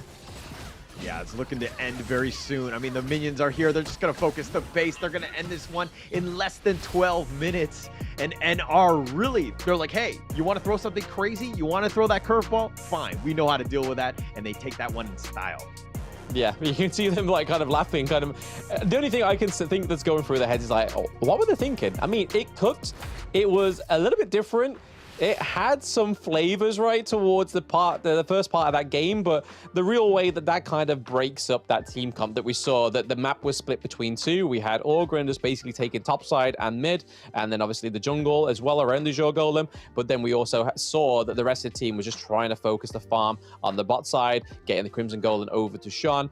But as the late game develops, as you lose T1s, that kind of play just crumbles, right? So it's only effective for so long, and it only has a certain reach, because if you manage to get the lead, you've then got to kind of try and make accommodate these new kind of territories that you've got from the enemies. So again, it kind of cooked, but in the end, PYG there with that not quite orthodox roster got cooked by NRX in that first game, and you can kind of see it here with the stats. Okay, I do agree with what you said, but I do feel like there's potential for that draft. I think that there needs to be some tweaks in terms of some of the pickups of the draft to kind of create a little bit more synergy with that Ogrun pick. They went all in on this one, and I think that it has a chance. I mean, he was 5-1-1. He had the most net worth in the entire game. They kind of knew what they were doing, but at the same time, at the very end, Hunter was taking fights that were not great. He was going in 1 versus 5, not what you want to do. But I mean, when you have almost 50% of the damage on your team, you're doing quite a lot, right? Absolutely. It's a shame, right? It'd be nice to see these kind of team comps work, but you can kind of see that there was a little bit of a consideration for NRX's from what they drafted for the reasons why they picked up the Shuangzi. But at the end of the day, the rest of it kind of feels like they was like, hey, we're going to pick this regardless, and we're going to try and make it work. And unfortunately, they weren't able to, because you can kind of see what they were trying to do with Sean there was trying to make him that hyper carry, especially with the Ming, especially being roamed around with Shuangzi as well, is keeping them the shield over, making sure that he has CC immunity. But the problem was NRX had heroes that were just able to be very far into the backline, like the Elaine, like the Ali, being able to be very slippery, having the Ganon Mo being able to use the couple blades from very, very safe distance. So again, PYG, we get you, we see you, needs to be refined. Yes, needs to be refined. It's an interesting draft to be, to spring up on a game 1, team like NR right there. I don't think that they were completely, shocked by it. It seemed like it had a little bit of potential, especially early. They were kind of, a little bit different. They're like, oh, how do we deal with this Hunter? But then once they got into the groove of this, they got the items that they wanted. NR really, I mean, almost every single team fight from then on, they kind of just won. So they had an answer for it, and they played very well. Yeah, I mean, I have no doubt that they played well, right? I mean, they were able to survive for around about 12 minutes, which most teams with solid comps, especially against some of the stronger teams within the Honor of Kings season, is they don't even manage to get there. But it is Ryu, another mid lane, taking the MVP. So Ganon Mo, first time in the Open Series, Split 2, getting onto the scene and also getting that 105k damage, that 317 KDA, and then also with the 7.1k gold as well. So for the mid lane that wasn't meant to be taking resources, was able to do a lot within that game. Yeah, and it's going to be interesting seeing how they kind of bounce back on this one. Portugal Young Game threw something that was completely different. Do they go back to more of a stock standard like meta type draft, or do they go back to, you know, this type of play where they just kind of, they're like, hey, all in on Hunter, making sure that he gets as much farm as possible to kind of carry us. But it's going to be very interesting. But we're going to find out. That was, of course, game 1. We're going to be taking a quick little break, and we will be back with game 2.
Welcome back, everybody, to the Honor of Kings Open Series Split 2, the EMEA Regional Finals. We've just had our Game 1 between Portugal Young and Next Ruya. So, after that Game 1 there, Hauler, how are we feeling going into Game 2?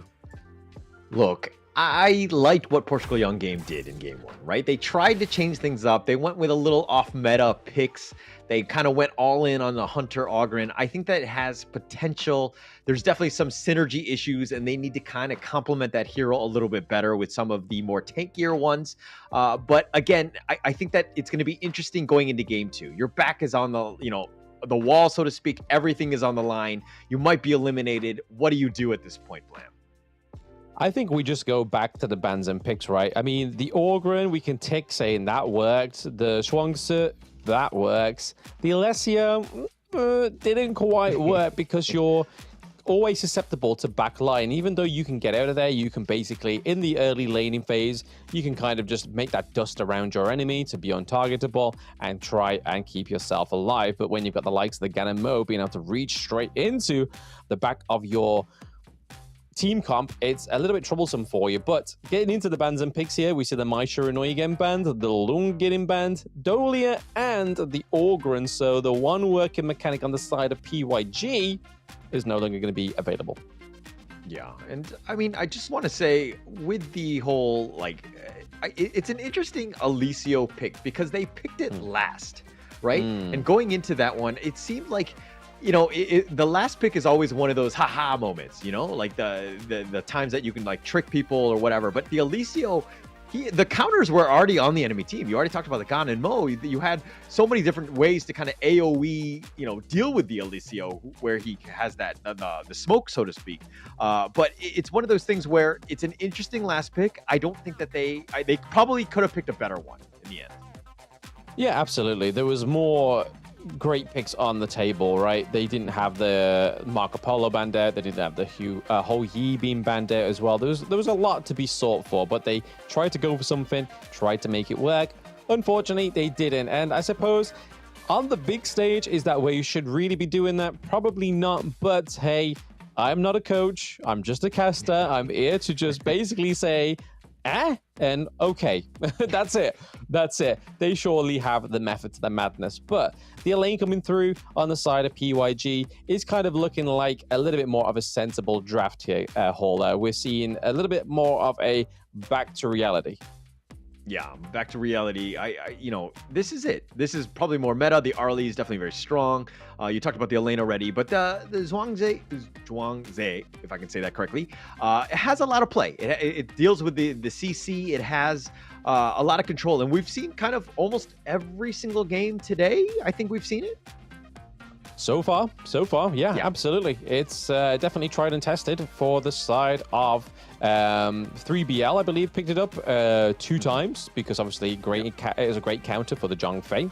Zhongfei won't be coming through this time, however, unless we get a little bit of a doozy in the draft between PYG and those last 2 picks. But looking over to the side of next Ruya, they ban out the Musashi. Again, a great pick onto the likes of the Byron, onto the likes of Lady Jen, onto the Motsu as well. I feel bad for this hero, right? He's getting nothing but hate in that ban phase. He's constantly just being targeted unnecessarily. And then the Angela is getting picked off there as well because, again, for tankiness, for great back of the line access from a very safe distance, Angela is a fantastic pick. But then we look over to the side of the PYG. Dune getting banned out as well as the Marco Polo. Yeah, and those are very targeted. They're trying to just limit what, NR can bring. As a Doom would be a great jungler. Marco Polo kind of rounds it out as well. So just really focusing on, they don't want to deal with this. But the Lady Soon is going to be picked up instead by NR. And in return, they go with the Princess Frost, the poor woman's Lady Jun. But kind of rounded it out. PYG, what do you think about this Hamjin pick? Hanjin. What is it about the EMEA region, right? I'm picking some very new, very highly debuted heroes. in the Gorge, because I don't even think we've seen Hanshin at all in any of the global competitions. But then we've also getting the Yukio Tachibana as well for the side of NRX. Again, a fantastic jungle pick. Being able to have that CC, being able to have that HP regen as well is a pretty solid lineup here for the side of NRX. Looking a little better for the side of PYG, a little bit more of a return to sanity.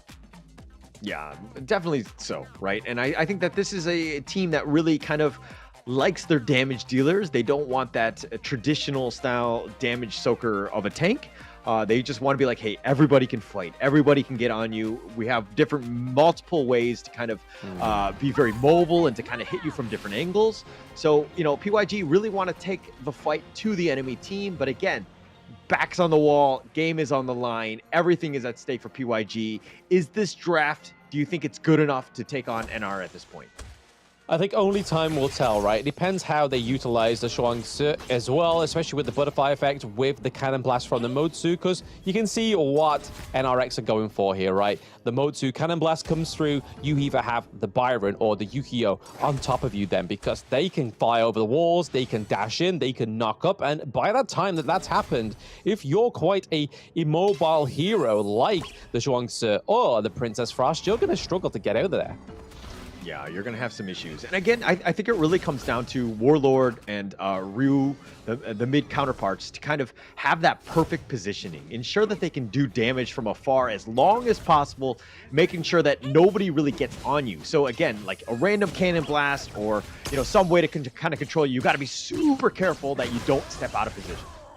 Yeah, you can kind of see it with Hunter's build, right? Instead of going for the attack speed boots, he's going for that physical defense because he knows at any moment in this game, he could have Yukio on top of him. He could have the Byron as well, which is not a situation you want to be in when you are Hunter, when you're trying to get your farm up.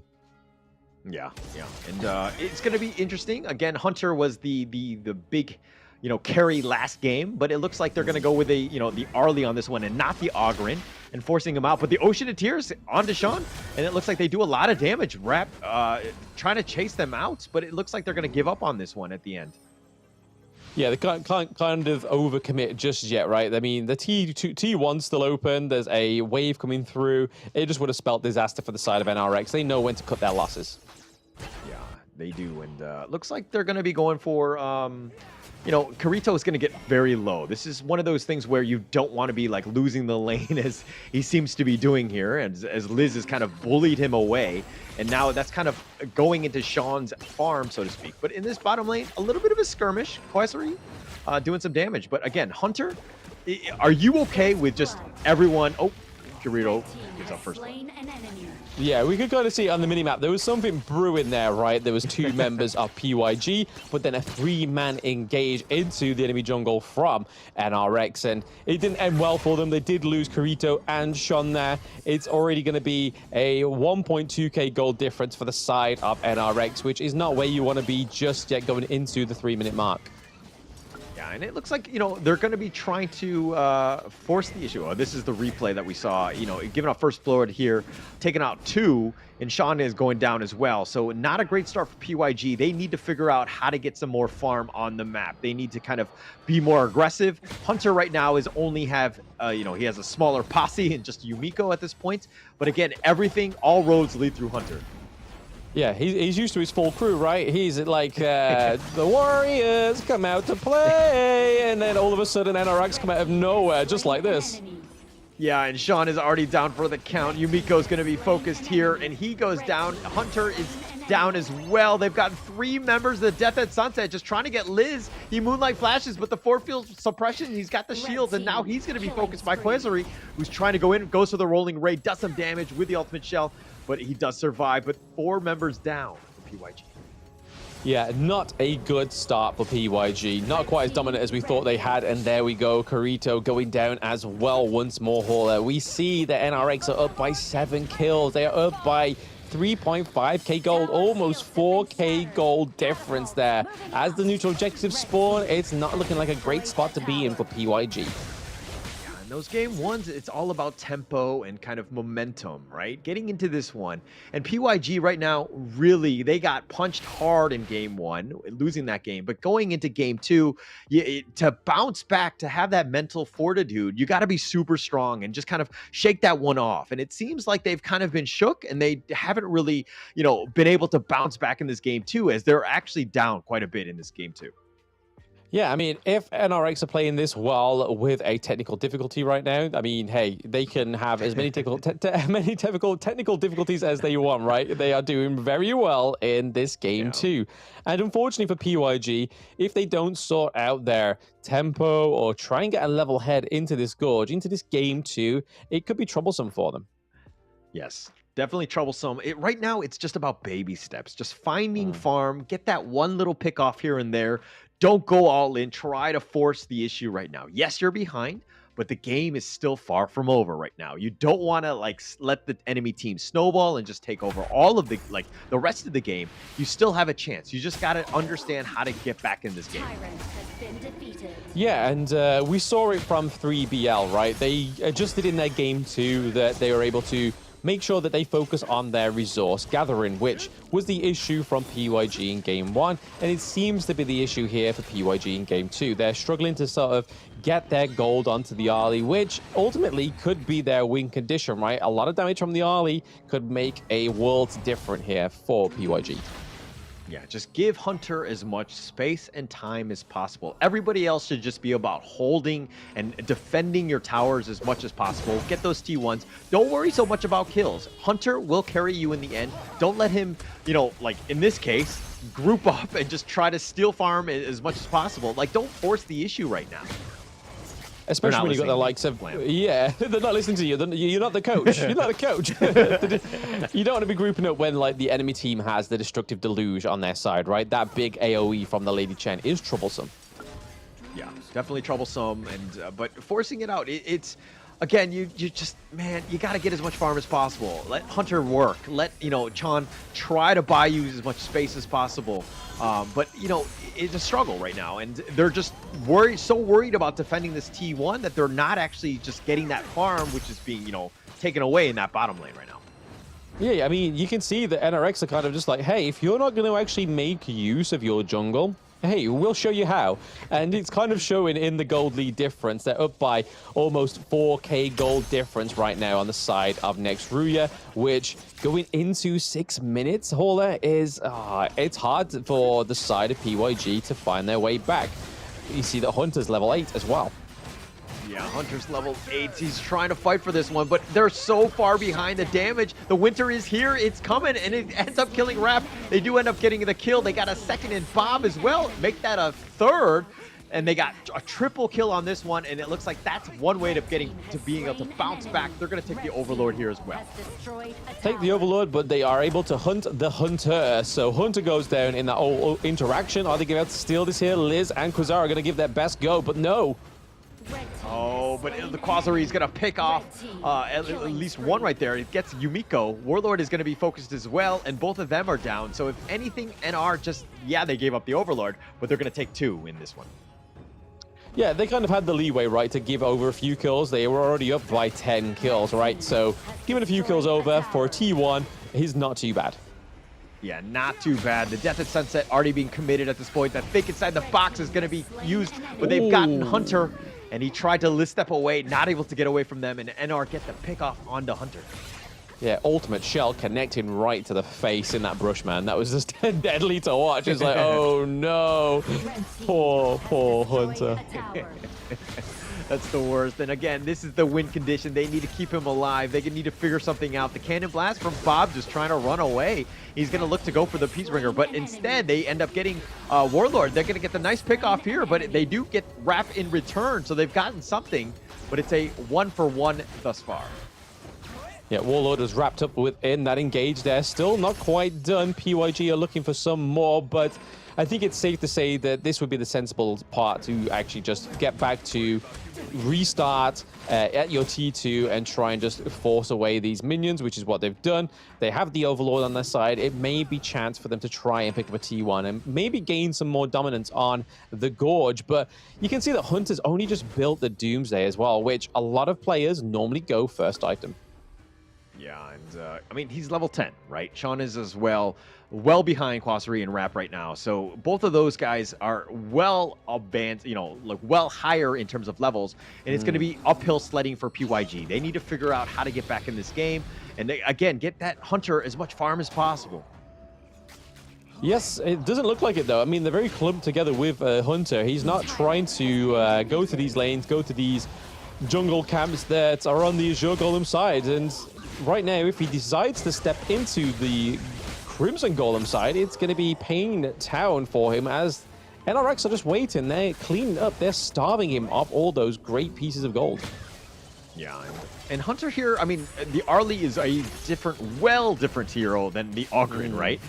So he needs to play very, you know, to the maximum risk and the maximum distance, so to speak. He gets picked off Hunter. Oh no, he goes down already, and that's a huge one. The Death at Sunset, and they're going to get the return kill. They've gotten Bob and Liz in return, so they've gotten something, but that T3 bottom has already been taken out and are looking to end the game. Are they not? Are they going to be thrown away? Sean is going to be killed. That's a double going the way of Quasari, and with the base wide open, they're trying to go, and it looks like they've got a nice meteor kill. He's going to be killed in return. Quasari gets the triple, but he has no minions, and it's going to slow this one down. Yeah, 3 seconds until Ali is back up onto the Gorge, but it is going to be a lot longer for those minions to come through, so still... He just got picked up. NR, we're waiting for Hunter to come back, and they're like, all right, we're going to kill you again, and then we'll take the base, pad the KDA, and it looks like they're going to move on. Yes, so it does look like, unfortunately for PYG, that is where their open series split 2 ends for them. But the next Ryu, the pride of Turkey within this one, is going to continue going forward. So we have our 2 semi-finalists. So that's going to be major pride going against next Ryu tomorrow. So that'll be the first semi-finals match. But we still have a few more to roll out and confirm there towards these last 2 games of the day. But how did you think that went for PYG in game 2? Did it go better? Did it go worse? I think it went worse, right? I think the stock standard draft, they tried to go into a more traditional type of draft. Didn't really work out for them. And unfortunately, that road ends for them. They're going to be out on this one. But, you know, this is a team that still had a lot of potential. I think in game 1, I think if they're going to do something crazy, they stick with that, right? They tried to go more traditional on this one. Unfortunately, it didn't really pay off. And I mean, if we're looking at the KDAs, really tough game for PYG.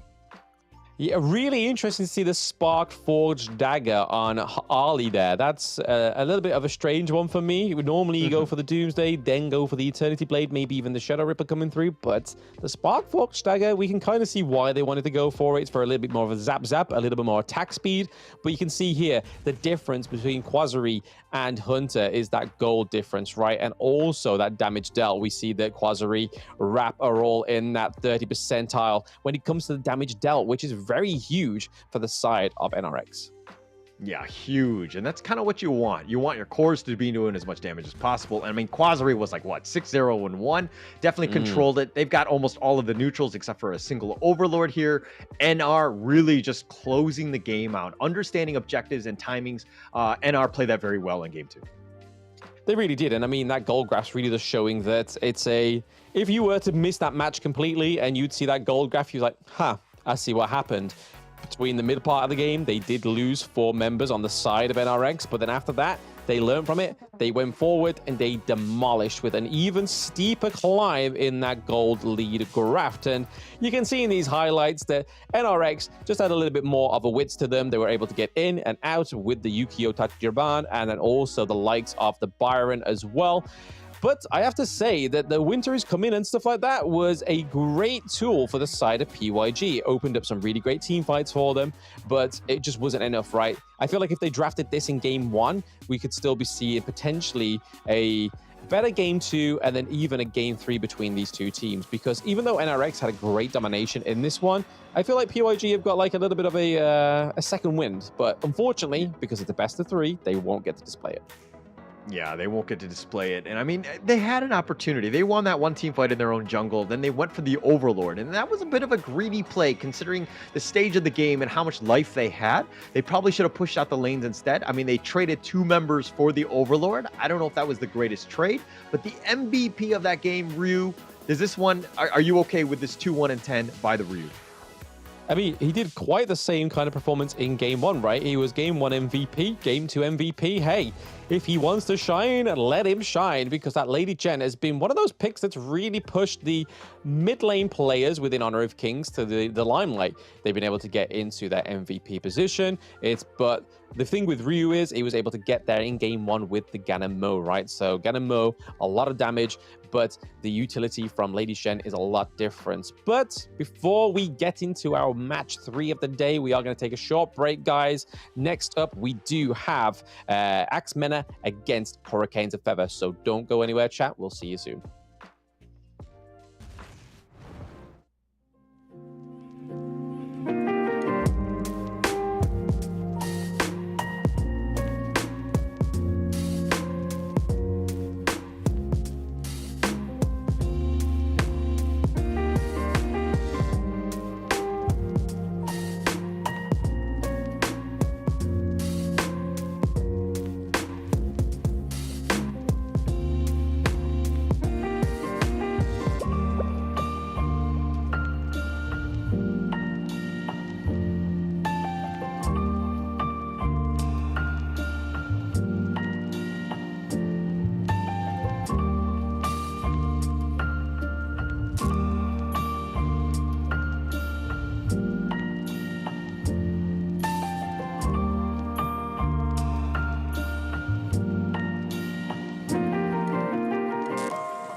Aggressive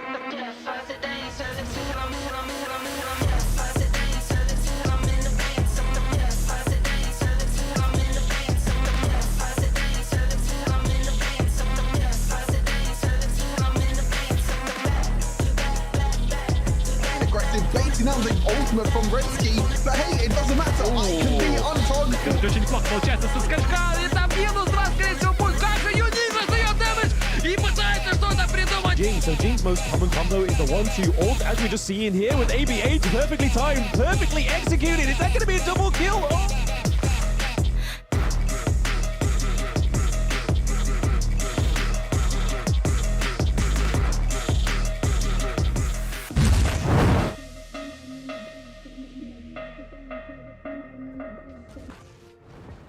Hello and welcome back to the Honor of Kings Open Series 2024 Split 2. We are in the EMEA Finals, and we are with MENA, Hurricane of Feathers. My name is Holland. With me is Blam. Your thoughts on this third series of the day? I mean, it's going to be really interesting, right? I mean, Hurricane of Feathers were the third seed from the Western European region, and then obviously MENA were the first seed. So again, it's first going against third. That's some difference in terms of competition, right? But just having a quick little overlook of that brackets and how it's up-to-dated now. So semi-finalists are your Major Pride and next Ruya going forward for tomorrow's first match of the day. And then obviously the next two matches are going to decide who will be following suit in the semi-finals. Yeah, man. And you're kind of sounding like my partner in the sense that you keep talking about the past. Let it go. We're about the new series. This is going to be MENA and Hurricane of Feathers. I think that there's going to be a lot of fireworks on this one. I think we saw a couple 2-0s. I think that this one is probably the closest one. Hopefully we get to see that third game. I think that's the elusive one and kind of seeing the nail-biting game 3 going into this one. But I think that this is the series to do it if we're going to see it. But of course, this is going to be MENA. It's going to be Adam, Travis, Giant. I'm Dan, and of course, Abadi going into this one. We have a lot of high hopes on this team. Yeah, I mean, this team have been in many tournaments so far, right?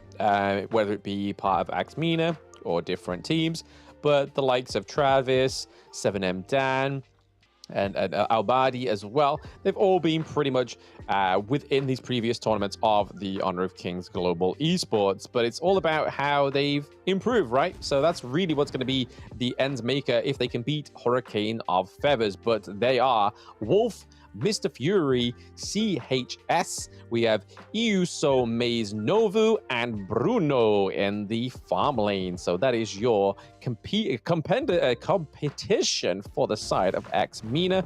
And these are all new players to me. I have not seen any of these play before, so it's a little exciting. Yeah, it's a little exciting. It seems like there's a lot of hype for this team, Hurricane of Feathers. There's a lot of fans already.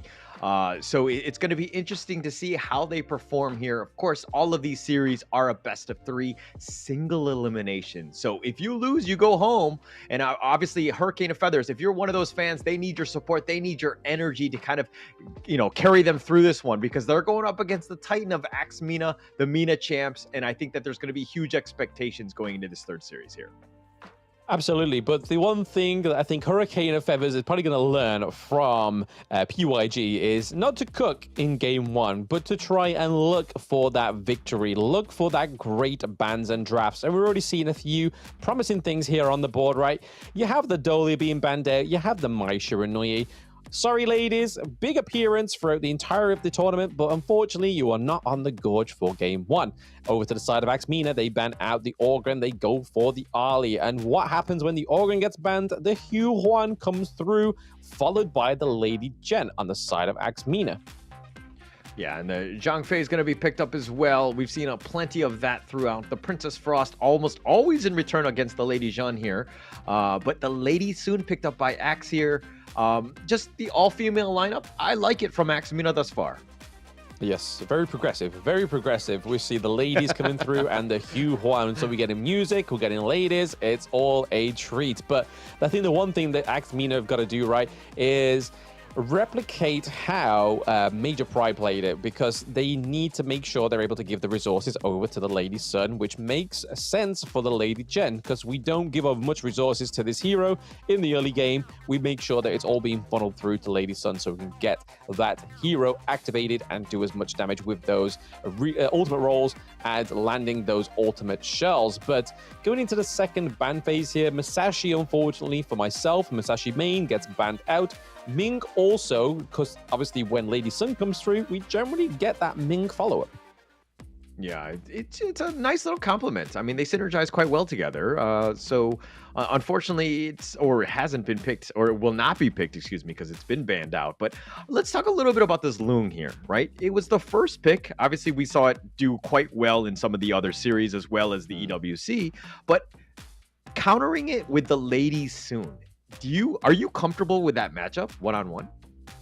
I mean, it's been a matchup that's pretty much been consistent throughout the entire of the rest of the Open Series, right? It just all depends on which one of these heroes is going to get the resources that they need. And it all comes down to the rotations and the oppression that they give into the enemy jungle, right? Like the Hue1 being able to travel in there. We saw quite a few times from Influence Rage, Raikou playing the Hue1 very aggressive, just denying the jungle of the farm, but also giving it over to their farm lane. But in response, we get in the Shuang Yu, which is a huge pick up into the Clash lane. He's able to push away, pull them wherever you want them to go. He is going to be dictating these engages, right? He's going to be making sure that he's able to pin down or move the Princess Frost. But Hurricanes of Feathers are probably looking for a counter here with the Dune and the Elaine, making sure that it's not as easy to pin them down. Yeah, it's not going to be easy here, and I think it helps complement what Yuan wants to kind of do, which is kind of also up in front, and Xiang Yu can be the counter initiator. I mean, they can take turns depending on how they want to do this, and seeing what exactly is out there. But the Dune pick in a lane, I kind of like this combination. I feel like there's a lot of, they complement each other quite well. They're in your face. They want to get to the back line. They have a lot of options.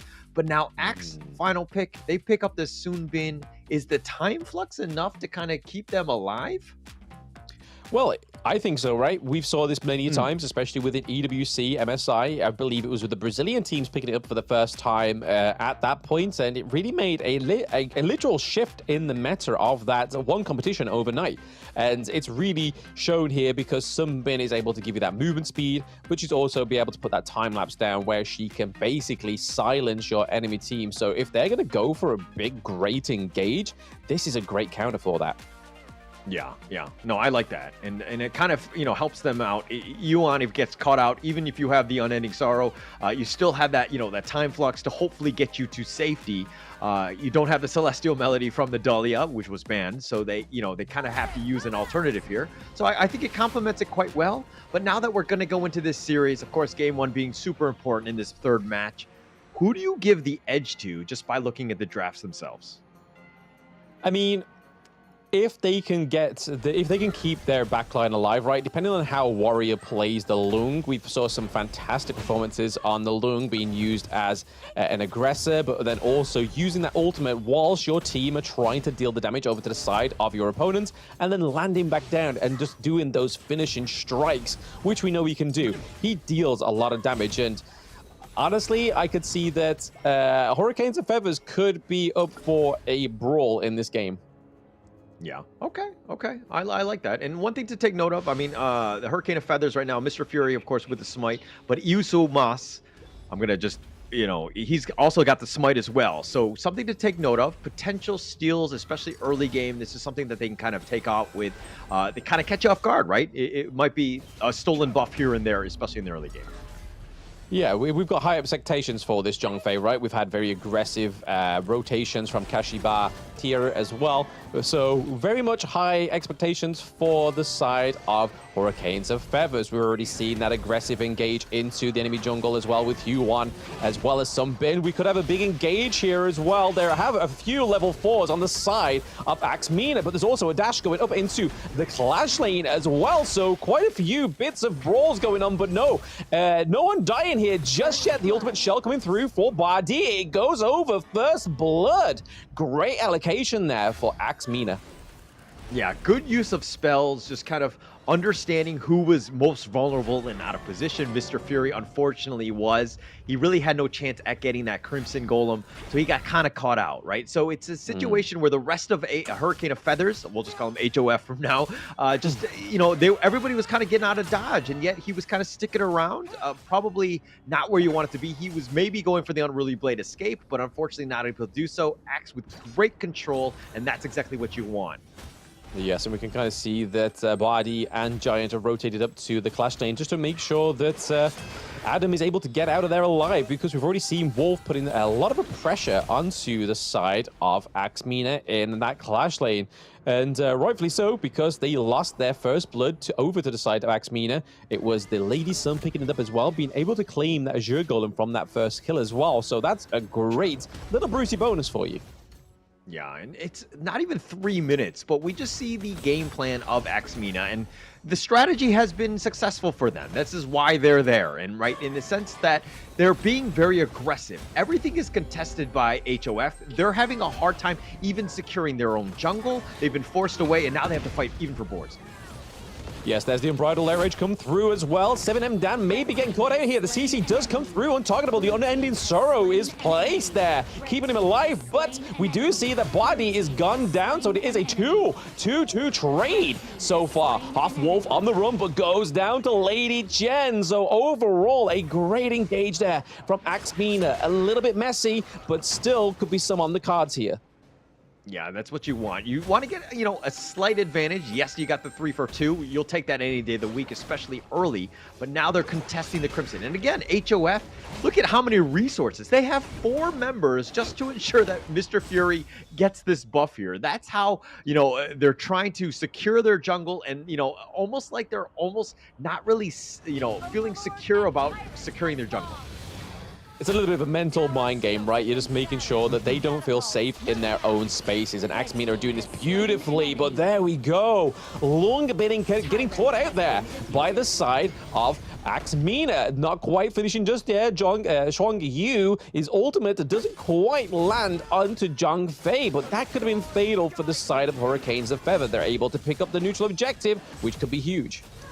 Yeah, could be huge. They've picked up the Overlord here. Now they're going to be on the run. I think they'll be fine, but I do want to talk a little bit about Warrior there. He was kind of out of position because he thought that he could use the Infinite Vastness, but unfortunately, he didn't use it fast enough, and he just did get caught out. Yes, but here's the Death on Sunset trying to keep Wolf alive, but unfortunately is a 3v2 with CHS being there. He's not be able to give over much utility other than that really late winter is coming. It's thanks to global warming that has come through. Winter is very late on the side of Hurricanes of Feathers, and what also is late is that Unbridled Outrage getting ported into the Azure Golem, which really opens up CHS as a target for the side of MENA. They are still here. They have the minions coming up into that T1 in the mid lane, whilst half are trying to push that T1 in the farm.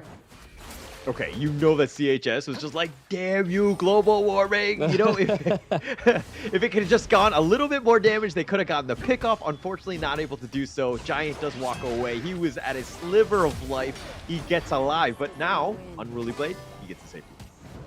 Yeah, 7M Dan really putting some pressure here into the enemy jungle. No matter where he is, he's putting pressure, and it's really showing here because even in the level difference right now, 7M Dan, level 10, Mr. Fury, not so furious with a level 8, and there's the ultimate shell coming through for Body, but getting picked off into the back lane for Wolf. We see the Death on Sunset come through. Travis goes down. Red team has slain an enemy. Double kill also going over to MENA. Very brawly fights. The Unbridled Rage pushes the Hue1 into the turret, but the untargetableness comes through as well. Is it going to be enough for 7M Dan to stay alive? Giant trying to come in with a time lapse there, but it's not going to land onto Wolf. It is a prolonged engage. Wolf is now on the run, on the receiving end of what could have gone for him as a kill onto Hue1. Oh, Giant there. That's the perfect play for the roamer. Gets the time flux, ensures that he does survive, because Imdan, he had committed everything. He was just walking out of there, just barely survives going up against Wolf, who was just looking for that, you know, the marks to get that nice meteor kill. Unfortunately, not able to do that, but Axe somehow survives, and they've got a 4K net worth lead. And they're Yeah, invading. Mr. Fury almost getting caught out there. The Bridal Blade comes through, Unruly Blade, sorry, comes through and is able to save his life. Also, looking at saving the lives, it is the death on Sunset. A little bit of an oxymoron there. It was life-saving, but from a death on the Sunset by the Elaine, we're seeing that the Zhongfei is almost getting caught out here, and we have to pay attention to Axe MENA's itemization here. They're going for the armor penetration, and it's working against the Beast. Oh my gosh, Travis solo somehow survives, gets back to safety. But again, Axe playing their heroes to the limit, ensuring that they push everyone back. They take the mid T2, and this is looking to be a bit of a game for Axe as they're kind of controlling the tempo as well as the map here.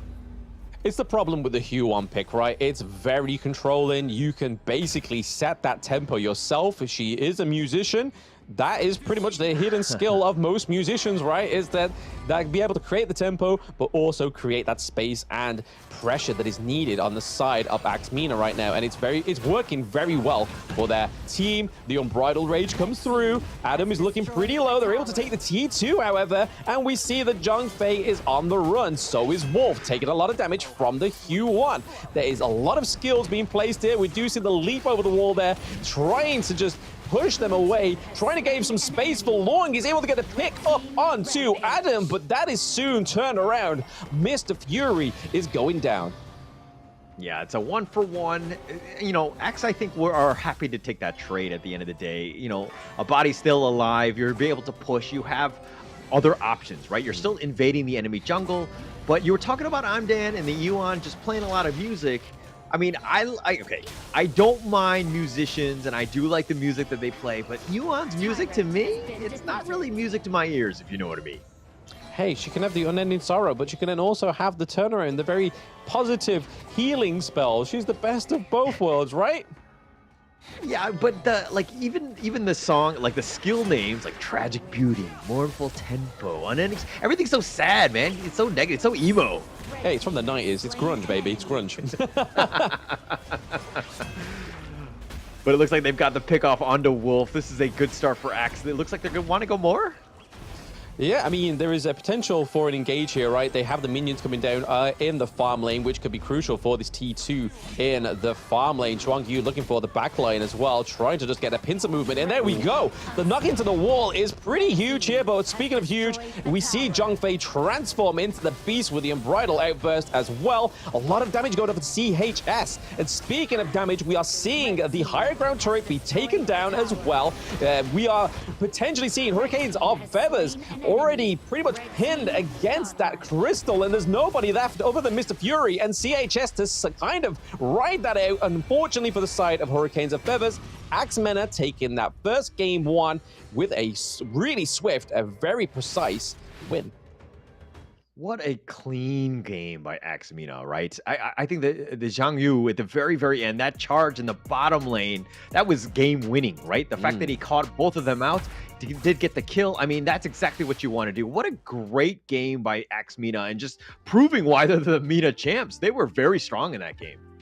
Yeah, definitely a lot more coordinated than I've actually seen or witnessed them in previous matches. Sometimes they seem to, when they lack the control, then it kind of goes a little bit topsy-turvy. There's not any momentum for them, whereas this time around, it's the first time I've seen them since they've had a few changes to the roster. I believe the coach is a little different as well now, and they definitely are improving in terms of gaining that control. But it's all down to that Huan pick, right? The control that 7M Dan had in that entire match was just phenomenal.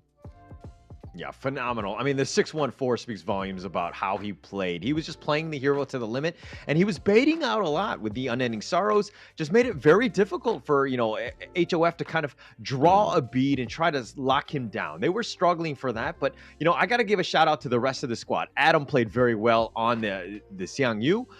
Giant was on point with those time fluxes, 1, 0, and 10. You know, shout out to all the roamers out there. I'm a roam player, and I see good roam play, and I'm going to give a shout out to Giant here.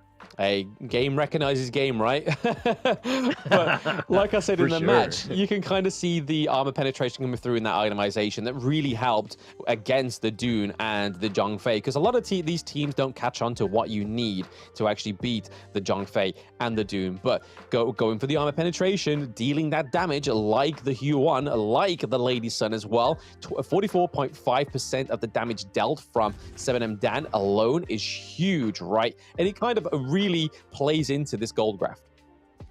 Yeah, and Isuma he had the most amount of damage, I think, on the team. I mean, he had 30% of the damage, and that's coming from the roam. I think there's something wrong with this squad when your roamer is doing the most amount of damage. And I mean, if we're looking at the neutrals, I mean, nothing too crazy. 2 Tyrants taken up by Axe. Very quick game, under 10 minutes. So, they were just pretty much running at you almost the entire game.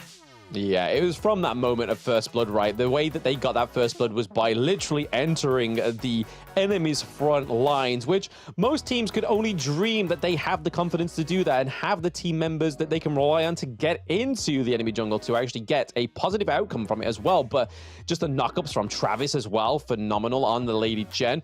But overall, these Axe MENA was a very well-oiled machine, and these highlights are honestly just showing that. Yeah, and also HOF, it seemed like they were sticking around some of the team fights for too much. Like, the rest of the team wasn't on the same page. Like, some people were retreating, some people were going in, and it seemed like they weren't, like, in sync with one another. Like, Mr. Fury going in, but the rest of the team is like, trying to run away. Obviously, Mr. Fury is going to be, focused there, and he's going to be killed. Yeah. So, again, even in the highlights, you're seeing exactly, the team is not just well-oiled as MENA is here. Yeah, there was one direction and one direction only, and the only person showing that direction was Huan. So 7M Dan getting the MVP. Honestly, he deserves it, right? He definitely set the tempo, he set the cause and the reaction for what this game needed to be for MENA to go through with a breeze of a victory in game 1. So 96k damage, 614 of the KDA, and also taking 38.9k damage also. So across the board, all those boxes are being ticked. Yeah, all the boxes, damage, healing. I mean, Ewan also adding sex appeal to the team. Like, I mean, sorry, but there's so many different things that he had, and Amdan played really, really well. I think he's clearly MVP, understanding the limits of the hero, just exactly what you want from the Ewan jungle player here. Yeah. Absolutely. But before we get into some more melodies, hopefully the Huan will get banned in game 2. So Hurricanes of Feathers have a little bit of a chance, but we're not going too long for a break. We'll be back soon for game 2 between these two teams.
spores that fell from Zephyr was a mysterious substance temporarily named Amber. In fields such as biomedicine, it may bring hope for post-disaster reconstruction. The possibility that they're still alive is practically zero. This is our only chance to save them.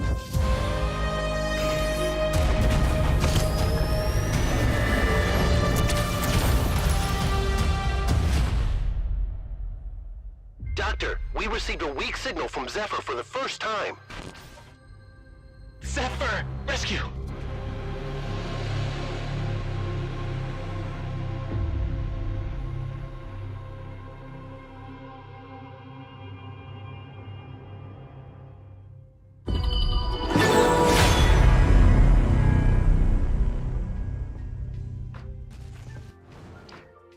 MENA with a clinical game one, taking it over Hurricane of Feathers. Blam, your thoughts on that game? I mean, we covered it in that post game, right? The MENA just seemed like a more well-oiled machine, whereas there was a lot of push and pull from the side of Hurricane of Feathers. Like, they didn't really know which direction to go. Was it commit? Was it not commit? Just seems a bit like a bit of a bad marriage, right? Yeah.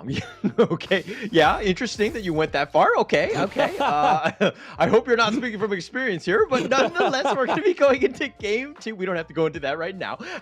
But MENA really did stick it to them in that sense. Just really kind of controlling the game. I mean, we did talk about it in the post game, but going into this one, I think that Hurricane of Feathers, like, they have the potential. It just seems like, again, it's just the shot calling needs to be a little bit cleaner. They need to get on the same page. But unfortunately, this is game two. Their backs are on the wall. Everything is at stake. Lose, they go home. Yeah, the interesting thing here is they haven't banned it the Hugh Juan, so maybe Hurricane of Feathers are going to take it for themselves. Yes, they are. That would be a little bit of a test of sanity for me right now, is the fact that they didn't ban it, but then wouldn't pick it. Would have been really, really interesting.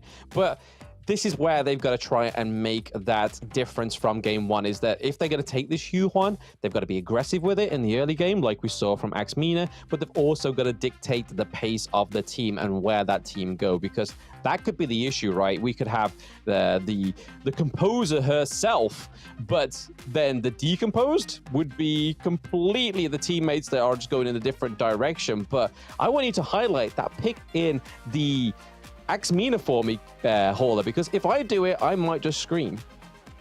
Okay, well, I'm going to go with the Musashi pick. Obviously, Blam, you're a huge fan of this, and we haven't seen him throughout because of the fact that he's been banned in every game. But being able to pick it up here, this could speak volumes about this team. MENA, not scared. They want to take the fight to the enemy, and it goes in. I mean, Yuan, yes, you have a lot of sustain. You have that heal. You have that Unending Star to keep yourself alive. But if you're getting gone on by Musashi, it's a tough situation to be in. Yeah, I'm so happy he finally gets to get on the Gorge. It's probably one of my favorite picks of all time in the jungle, right? We see it many times in the competitive scene, especially at MSI. We saw players like VKS Danny just being absolutely brutal with it. And it really matches 7M Dan's playstyle, especially on the Hugh Juan, right? Not scared to go in. He's able to just commit. And especially if he builds into the Sage's Sanctuary towards the mid to late game, you're just going to give this unrelenting hero a second win, which is very scary. But also, speaking of scary, is these bans, right? The Lady Jen gets taken off by the side of Hurricanes of Feathers. So again, another MENA pick that have been taken out, and the Dharma and the Byron in the Clash lane being taken out. Yeah, banning. I mean, one side is kind of banning the mids, the other one's is kind of banning the banning the clash lanes. There's a lot of sustain already from Axe. I mean, you have the Ming as well that can kind of boost up everybody and just kind of be super annoying. But how do they deal with this? Yuan, Zhang Fei, other than Musashi just running at them, you need to have answers, and it looks like the Zhang Yu is going to be one of them. Yeah, you kind of need to be able to dictate where they go, or basically just eliminate their control, right? That's the best thing to beat somebody that wants control, is you take control instead. You basically be that driving force. And I think the Zhang Yu here, paired with the Lady Sun, with the Ming also, is a great way to burst down the likes of the Zhang Fei. But then you've got to watch out for the likes of the Elaine, being able to dive in onto the back lane to try and take out the Ming. It's going to be a pretty brawler-like match, I think. Yeah, it's going to be a brawler match, but okay. The Prince of Lanling, awesome. And as well as the Elaine to kind of round out that draft. They want to run at you. They want to go and, kill you as quickly as possible. But, Axe MENA, I don't know if they're going to be playing scared. Like they have, heroes like the Musashi, the Xiang Yu that actually want to be up in your face and they want to fight. So I don't think that they have really too much to worry about against HOF at this point. Yeah, I mean, the Prince of Landling is a very great pick here because, again, obviously when he's in shadow mode and he comes out and he uses the secret skill strike, it CCs one of the enemies, right? So he's going to be trying to target and burst down either the Lady Sun or the Ming. But a great counter to this is the Shangguan. We've been waiting for this for some time. If Kim was here, he would be probably screaming right now. He's been basically saying, hey, they need to do this. They need to bring out the Shangguan a little bit more burst. Hey, bring out the Shangguan. No one ever brought out the Shangguan. So for now, for the Shangguan to come through and the Musashi in one day, I think I can go to sleep peacefully tonight. All right, I'm going to do my best Kin impression on that Shangguan pick of... No? Close. I mean, he would be happy, right? I'm close to at least his pitch level, right? He would be buzzing. He'd be buzzing just as much as me. I'm bubbling inside from the Musashi pick, but I don't want to make it seem too obvious that I have a favorite here. But anyway, we're on to the Gorge of Game 2. I'm really interested to see how they play this Prince of Lanling, right? Because it does take a bit of skill. You have to be sneaky. You have to take your shots at the right time. Because if you miss the sling, if you miss the strike, it's pretty much hard to then recover from a Prince of Lanling. Yeah. It's going to be tough. Like, he has to be perfect. The ganks need to be on point. He needs to stay in the shadows, ensure that he gets the perfect pickoffs. Because, again, I think there's going to be a lot of pressure on Mr. Fury to ensure that this team really survives. Because, again, to your point, if, the Prince of Lanling falls behind, they're going to have a rough game. Yeah, interestingly enough, they go for the Hue one into the mid lane as well. So again, not going to be really able to go with a lot of tempo. So it's not really going over to the right person, I would say. But showing from Mr. Fury's Game 1 plays, he's not really one to show direction. So maybe, hey, CHS may be the shot caller in this one. And they just need to listen. Whatever he says, you just go. If you all die together, fine. But at least everybody's on the same page. Like, we ride together, we die together. Bad boys for life. Literally, as they go in onto Axe Giant here, pretty low, as well as a body. They get the first blood. Hello. Hurricane of Feathers actually getting the first blood in Game 2. This could be the comp that they need. 7M Dan is waiting in the bush. Musashi just waiting for that right person. It probably won't be the Zhongfei. You can notice that the Prince of Langling is there. Mr. Fury tries to get the sling onto the Musashi, but it's not quite enough. Yeah, I always like the fact that whenever Prince of Lanling is stealth, you see like the little icons. But I always think of it, Prince of Lanling is just smelling really bad, so people just have an idea that he's nearby because his aura is just terrible. But I think that, Mr. Fury right now, level 4, this is the moment, right? You need to ensure that you're farming as well as getting the ganks, and he's put a lot of pressure on. Definitely got that first blood because of him. Really good play by HOF. Yeah, fantastic first blood. It's definitely what they were missing in Game 1, right? It was that sense of dominance, that sense of just being able to throw in these brawls. We see the Sun Blazing Arrow come through. Is he going to land on the Zhang Yu? Sorry, it is. And it could be fatal here. We see the burst come from the Zhongfei, and we pointed it out in Game 1. He was the guy doing the most damage. Mr. Nervo there, again, getting another kill. Oh, Burning Sun Arrow. Okay, one thing that was really great by Bruno was the fact that he's in the bottom lane and he was pretty much by himself. So they didn't have vision of him, and then throwing out that Burning Sun Arrow, they couldn't give the heads up. Usually when, if, in this case, Body was nearby, he could have been like, oh, it's coming, so you got to be careful. You got to be in better position or whatever it is. But there was no heads up. And so he got caught out, and it was just a really nice Burning Sun Arrow there. I think the prize was meant to be Body, right? But the consolation prize was the Zhang Yu. He was just kind of like, oh, he's in the bush. Guys, go, sort of thing. But hey, if it works, right? Sometimes fate is best laid there. Rather than any kind of planning, just, hey, I'm just going to aim my arrow into that mid lane and hope for the best. And those dreams and hopes definitely landed that Blazing Sun Arrow in the right place at the right time. Because now we see the HOF are above with 2 kills, not quite ahead with the gold field. It's very pretty much balanced right now, but we could see that scale skip as the Shangguan goes in onto CHF. This final stroke comes through, taking down Huan. Oh, he couldn't even get the unending sorrow off in time. Just an ambush. He was just waiting in the wings, and he was just ensuring that, you know, they actually did not know that Travis was hiding in that Crimson Golem bush, so it completely caught him off guard. Everybody all of a sudden was on their attack, and CHS got caught out, and now they took the Tyrant. Axe really finding ways to get back in this game, and now they're in the lead.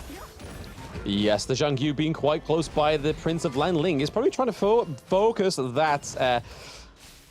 provoke the Prince of Langling right now, trying to push the skills over to him, but it doesn't look like Mr. Fury is taking that bite. And to be honest, that's probably the most sensible thing from the side of Hurricane of Feathers. We have the Masashi going in, the duel on death on duel to the death, sorry. There's a lot of duels going on here. Shangguan getting the pickup onto the Ho Yi, and then again a double kill going over to Huan. We are getting some discrimination on the Gorge.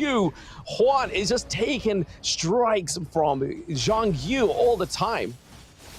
Oh, you doubt MENA? No way. They're going to take 4 members down and again get themselves in a great position. They're forcing the T1 mid, pushing it down. They take this one out, and that net worth lead is completely shifted. MENA in the driver's seat. Now Mr. Fury on the run. Yes, he's stealth, but Axe don't care. They're like, hey, we can take you down. We can take whatever we want. MENA right now just in full control. This is the difference between these two teams, right? That we're seeing clearly displayed right now is that the macro is a little bit different for the side of MENA. There's the Blazing Sun Arrow missing completely, but we do see a lane getting the kill onto Ming. Wadi is in trouble. The death on Sunset was a little bit unnecessary, a little bit of an overkill. They may be able to take the T1 here. 2 deaths for a macro objective could play out very well for the side of MENA, but it looks like HOF are going for the Overlord. They're going to go for the Overlord, and this is often an amazing ambush, but they're going in. Travis? Oh, No, Travis may get caught out. Oh, okay. Adam is very close by, maybe looking for a steal. Didn't quite feel like he was up to the steal. But we are seeing here once more that those lane priorities are still going over to the side of MENA. They are really putting in the work, not just in these brawls, which is where HOF are doing a great job. They just need to improve their macro. Yeah, it definitely need to improve their macro. I mean, they're falling behind right now, and MENA are starting to grow that lead. And HOF are having trouble. Oh yes, potential here. We do get a Slay. It is Queen Slay, the Shangguan, but she does feel and fall to the Ho Yi. Lady Sun coming in as well. We see that the Axe of Torment has been built onto the Lady Sun, so that's going to really help try to take on the Zhongfei. We get the Crimson Golem as well going over to 7M Dan. Picks it up, but Ming gets the kill. It's a bit of support on support blood. Yeah, and that's the best blood if you're a roamer, right? Just killing him out and just be like, flex, roam diff, right? But Axe just finding the right angles of attacks, understanding that, hey, you need to go back to your base. We can take you out. We have the numbers advantage. We can find these bushes. So, you know, HOF need to play a little bit more, you know, defensively. They need to stick to themselves, and they need to cover their avenues of retreat. They haven't been able to do this. Wolf now being chased.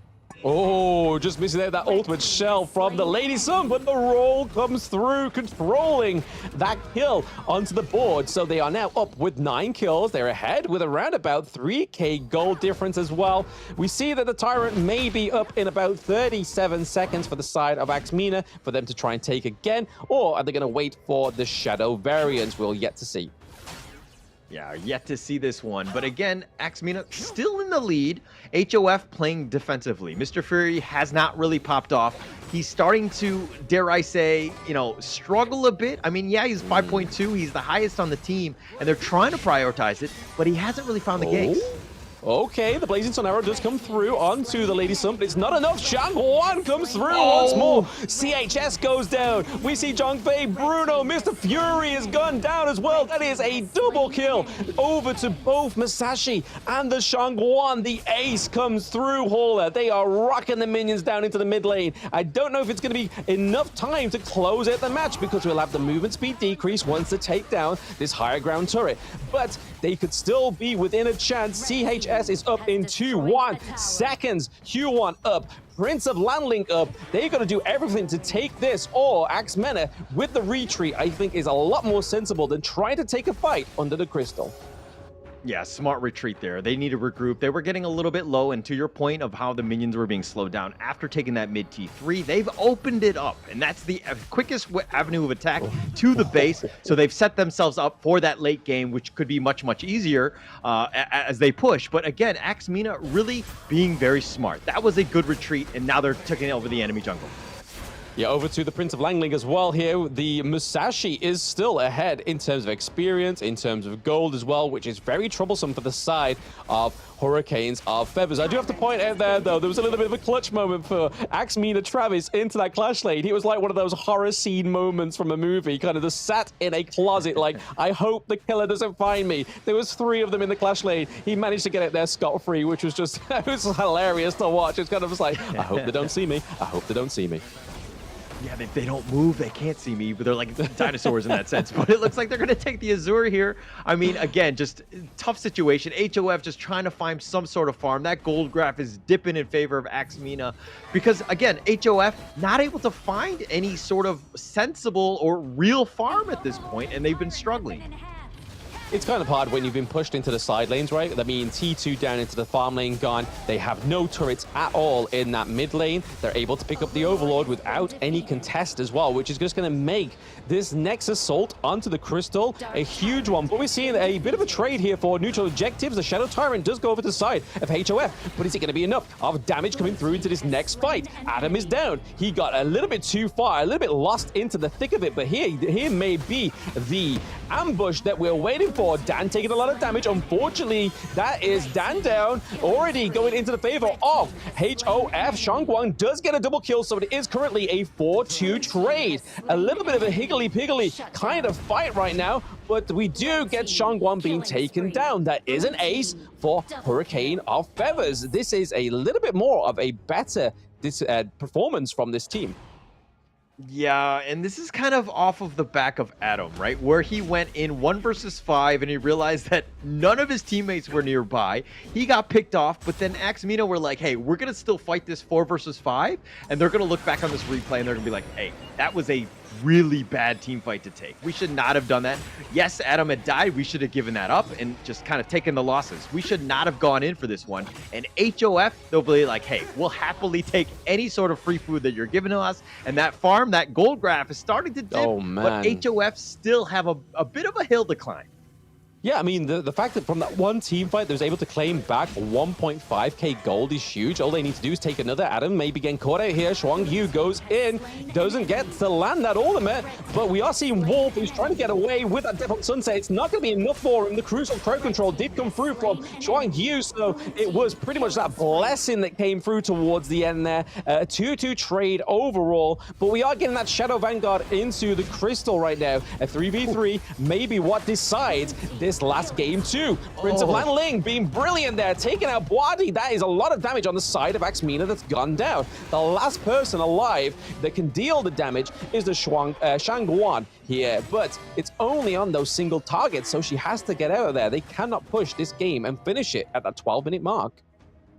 Really smart target selection by Mr. Fury. Realizing that, you know, the Musashi, I'm Dan, as well as Adam on the Xiang Yu, both of them were out of the picture, right? So, hey, if I can get onto this lady soon, that was a body, I'm going to have a good time. And he ended up bursting it. He had the target prioritization. That's exactly what you want from Mr. Fury. You find those openings, you take them. Really smart play by Mr. Fury there.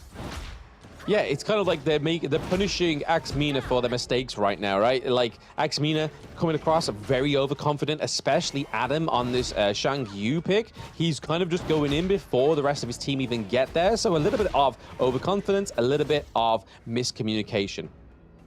Yeah, and this is one where, you know, again, Axe MENA, you had a lead and you're trying to force the plays, so to speak. You still play to your team's strength of sticking together. You had a huge net worth lead. Now it's diminished a bit. It's going to be a little bit tougher now, but you got to be smart. You can't be making those silly plays anymore.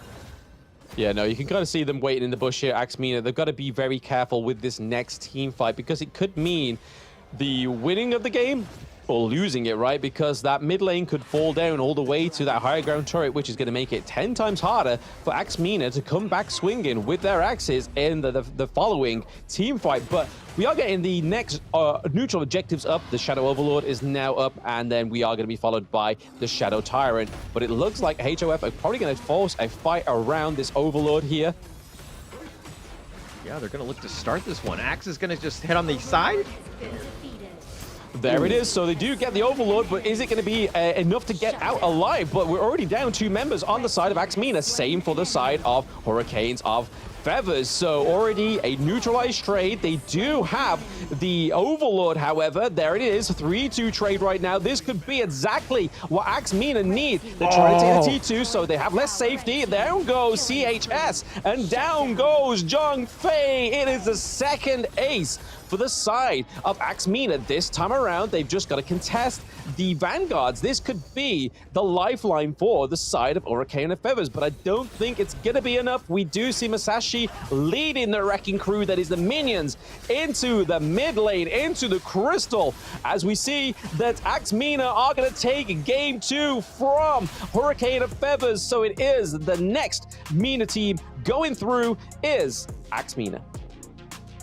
Adam, like game 1, had an amazing fearless charge, got a two-man stun that just kind of won them the team fight, and they were able to close out the game. He does it again in game 2, closing the game out. Again, he was a little over-aggressive probably in the early phases of the game, but finishing it is what you needed to have done, and Adam really played that one very, very well. And MENA right now closes that game out. It's an easy 2-0 for them.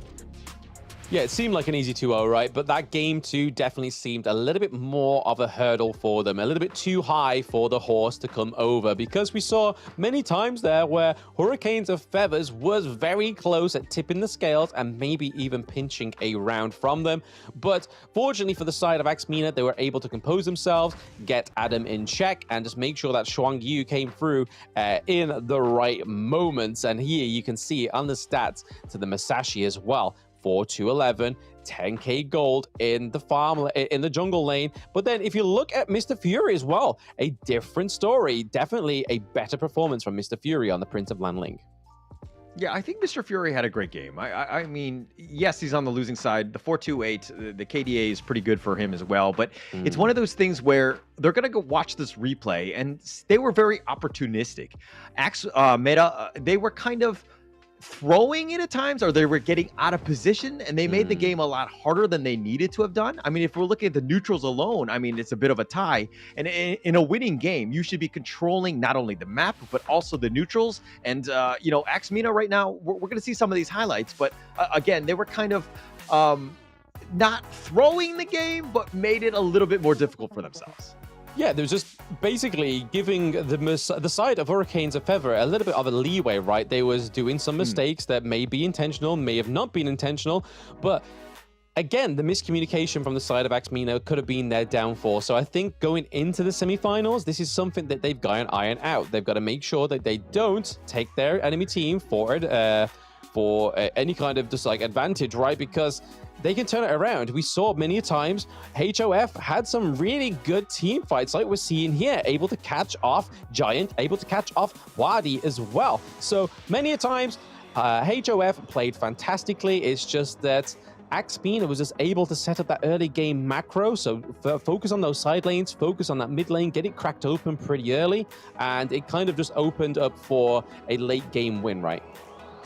Yeah, and there were a couple fights where HOF, some of them, like, you know, Mr. Fury just barely surviving, but then the rest of the team were like, hey, we're going to continue to fight. And that's taking a fight 4 versus 5. It's a numbers game, right? You're going to lose that one. So those are the kind of early games that HOF really need to kind of clean up. I mean, this is one where the Adam made a mistake, then, you know, MENA tried to go fight 4 versus 5. This was not going to work for them. So again, it's one of those things where you got to know the limits of the teams. It's again, just numbers advantage. If you're down a player, you should not really be fighting.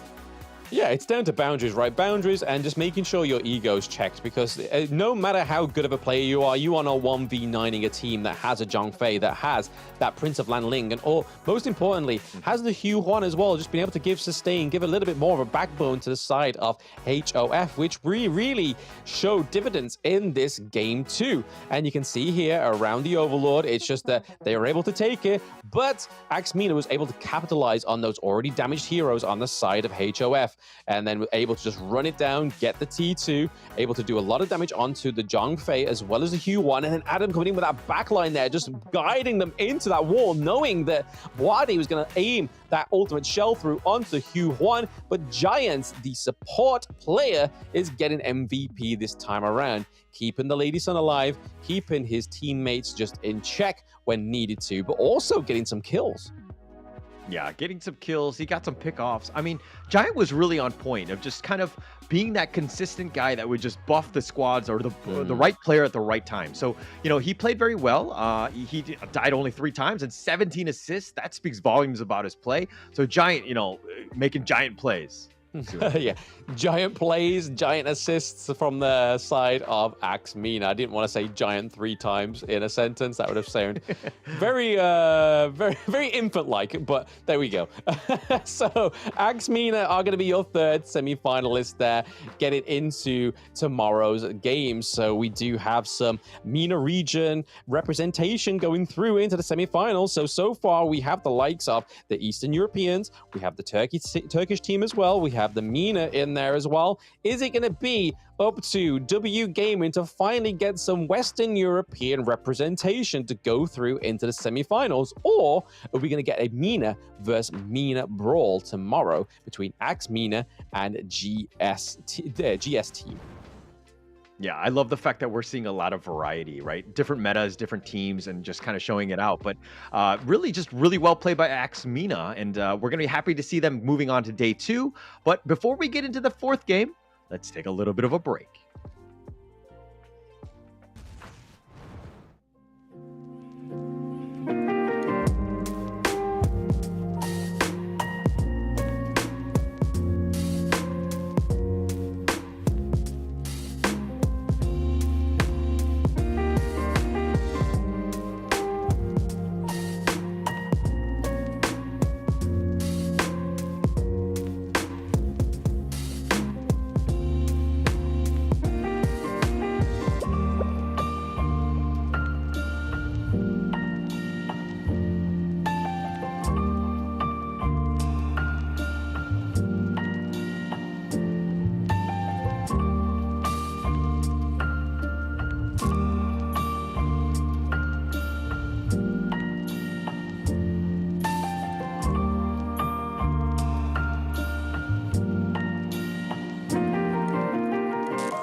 Тут очень неплохо получается со скачка. И там минус 2, скорее всего, будет. Как же Юнит раздает дэмэдж и пытается что-то придумать. So Jin's most common combo is the 1-2 ult, as we just see in here with AB8 perfectly timed, perfectly executed. Is that going to be a double kill? Oh.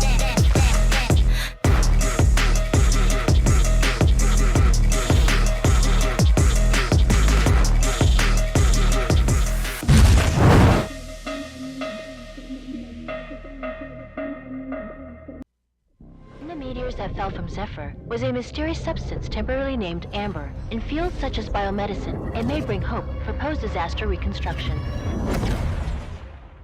The possibility that they're still alive is practically zero. This is our only chance to save them.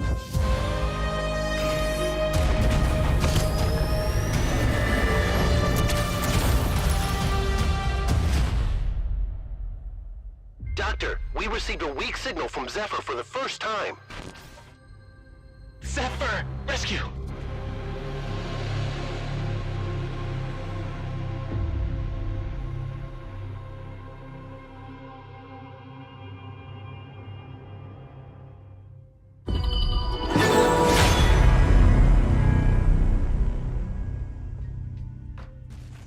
Welcome back to the Honor of Kings Open Series Split 2 EMEA Finals. We are in the final match of the day. It's going to be GS versus W Gaming. Blam, your thoughts on this matchup here?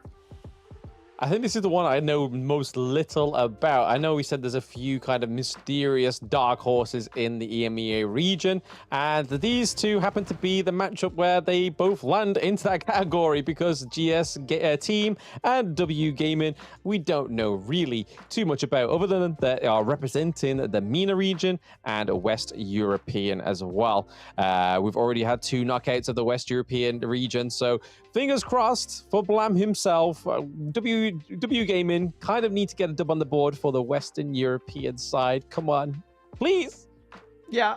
I mean, this is going to be one of those moments where, you know, I mean, let's be real here. W Gaming, again, we don't really know too much. They're kind of like the replacement for Looking for Org, who had some issues going into this one. But it looks like W Gaming, they're stepping in this one. And we'll talk a little bit about the player names and the players themselves. But we have a bit of a surprise. And I think we're you and I, Blam, are both super excited to see the farm laner from W Gaming. Absolutely, yeah. I mean, the YouTube chat have been promising and hyping us up a little bit here, so I'm a little bit like, hey, do I believe them? Do I just let the proof of the pudding just expand itself when they come into the gameplay? But yeah, it's gonna be super interesting to see what W Gaming do have within their roster. And right now we are going to be looking at who represent the side of W Gaming very, very soon. But their opponents, GS team, just have just as much mystery to themselves as well. Yeah, I mean, they were the 3rd place team in MENA. That's pretty much, we haven't seen too much of them. Obviously, Honor of Kings Esports is still relatively new, but here we go. This is the W Gaming. It's going to be, of course, the Ghost Whisperer, Mio, Dope, Victoria, Clothies, but we have a lot of hype of which of these players, Blam? Apparently, it's all aiming onto the Goat Whisperer, with a name that it's going to be hard to take serious, right? But hopefully his plays tell us otherwise and prove otherwise, right? Because with a name like Goat Whisperer, you're like, okay, this is kind of like maybe a little bit weird. He whispers to goats. Is it in his free time?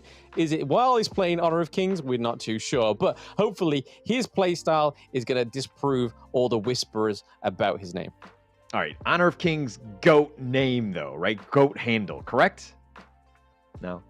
Goat, maybe he whispers to the greatest of all time, and that's why he is potentially the greatest of all time. We are yet to see, but his opponents are going to be GS team, which is Vero, Shiro, Kakarot, Reaper 7, and Higu as well. So here is their opponents. I like how Vero and Shiro fall into one. That's very nice. It's gonna be really cool to try and say in the cast, but it doesn't look like they are going to be in the stage this time around. It's going to be just a lonely team playing against themselves, physically anyway. But in game, they're going to all be there brawling out.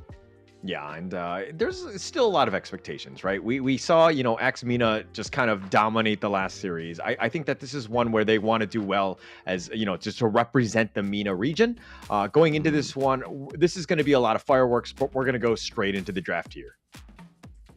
Really interesting, though, is the fact that W Gaming have allowed the Dolia to slip through. However, GS Team have banned the Kaiser, which is normally what the Dolia is paired with in the jungle, but they've gone for the Hue-1, which is just as crazy, right? Because then that's two basically compositions of unending sorrow, which for some people may be a little bit too depressing, but hey, we'll see how W Gaming go around that, how they completely counter that untargetability. But looking over to their draft and their bans, they are actually managing all the way to the 4th ban. Is probably the first time we've seen this in the Open Series. Yeah, and I mean, these bans are hitting out all of the heavy hitters, right? The Ogren, the Lung, the Arlie, the Musashi. I mean, even Zhang Fei, Kaiser, like everyone. All of these things are super meta, right? So having to dig deep is something that you need to do. Being flexible and being able to play multiple heroes, definitely a key going into a draft of this type. But, you know, going in with this one, if we're going to look at W Gaming here, the Lee Sin as well as the Cayenne, kind of the last 2 picks thus far, are you okay with these 2 picks, Blake? I mean, there's something in the water within the Western Europe, right? I mean, these are the only teams that seem to be cooking. The Lee Sin pick, Taiyan, yes, we've had. That's cool. Great sustain. Obviously, Lee Sin has very much great sustain by himself.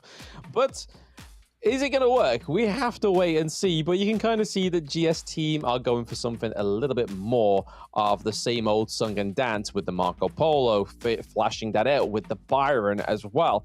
Some really great staple picks. And then the Zilong coming through also. So we've been spoiled here, Ola, right? For this first day of the EMEA region, we've had a lot of first debuts within the Gorge. Yeah, some first ones, and this is going to be interesting here. I don't know if it's more of like a comfort pick or if this is more of a, hey, we have something, this is going to be our pocket strat, or, you know, the Goat Whisperer, or just like this mastermind in terms of just having the right draft strategy in mind. But it's going up against, as to your point, of just being a very meta lineup of GS. Are they able to break it down with a somewhat, you know, unconventional new heroes picked here? You can kind of only hope so, right? For the sake of the Western region, we can only hope so that is going to be the case, that they are going to be cooking, but in a good way. Because obviously we had PYG, they cooked, but not in the right way. They became a broth. Themselves, yeah, unfortunately for them, didn't have the greatest of showings, you know. Yeah, but I do expect them to be a little bit better. W Gaming, again, we're kind of a dark horse. We don't really know too much about them. Is this draft something that's going to completely throw them off? We're going to have to find out. But again, GS lineup, very, very meta. Yeah, well, apparently in the YouTube chat, they are saying that Meow is the rank 1 top EU support player. So, hey, I mean, there's weight behind that, but in the same kind of breath, this is a competitive scene, right? So it's not about just having the best player within a role. It's about having that coordination, that communication as a team.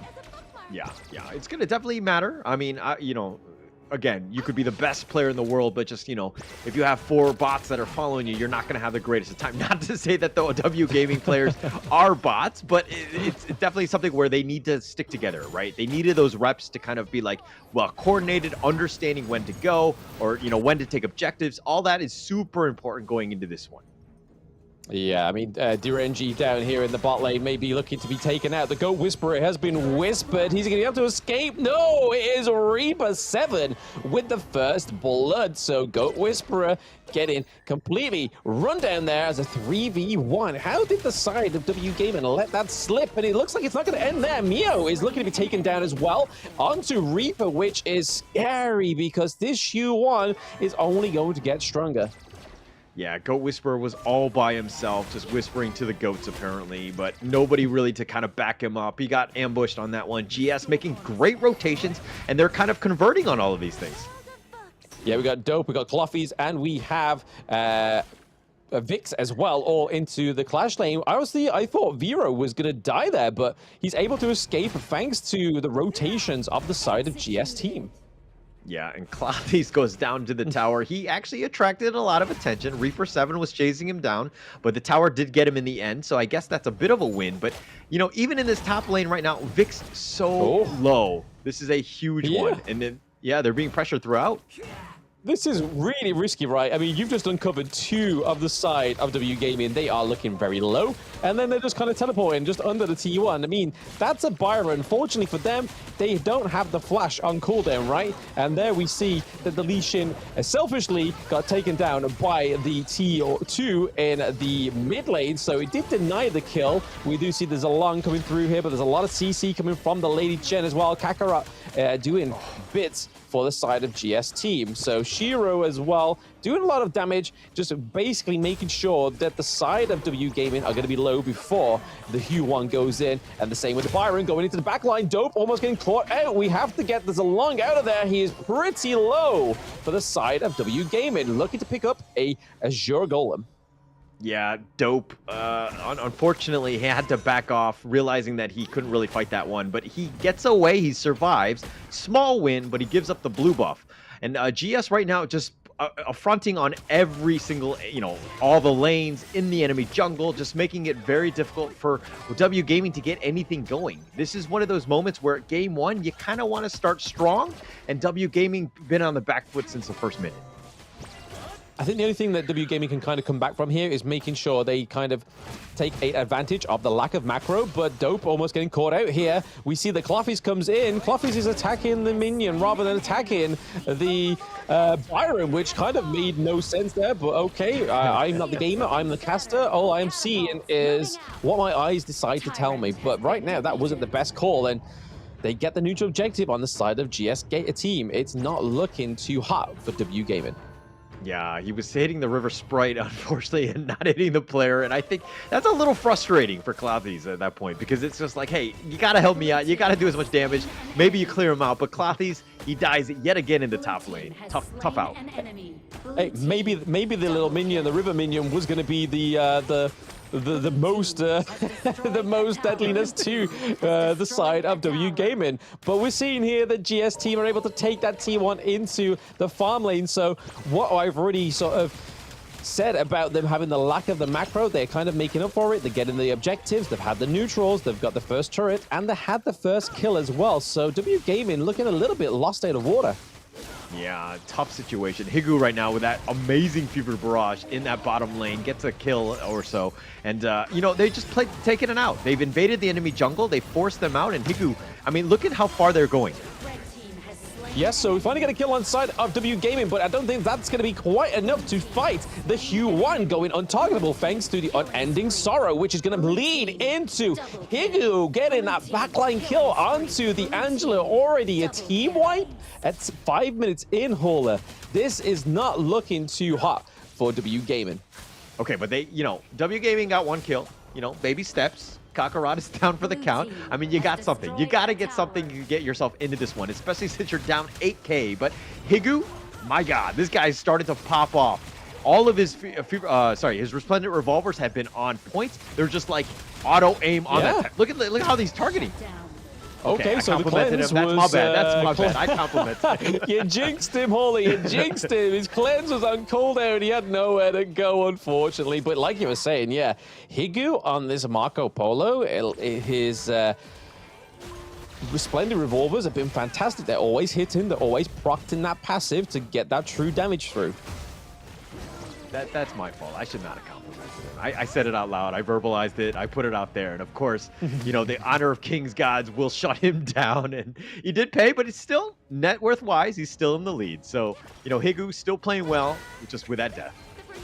Yeah, a little bit of a caster curse there for yourself there, Hole. Making a name for yourself already within the EMEA region. You gotta make sure that doesn't extend any further.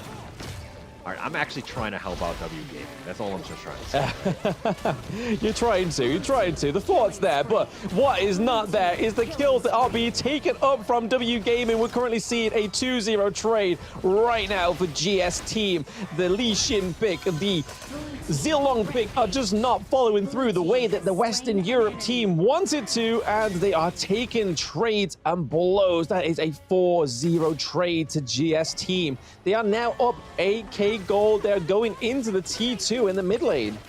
Yeah, and Shiro just, I mean, I understand that flowing Sai is kind of like you fire and forget, but his flowing Sais have been so good because W Gaming will take it and they just bring it back to the rest of their team. It's like spreading COVID in that way. It's just not a good situation, just grouping up like that.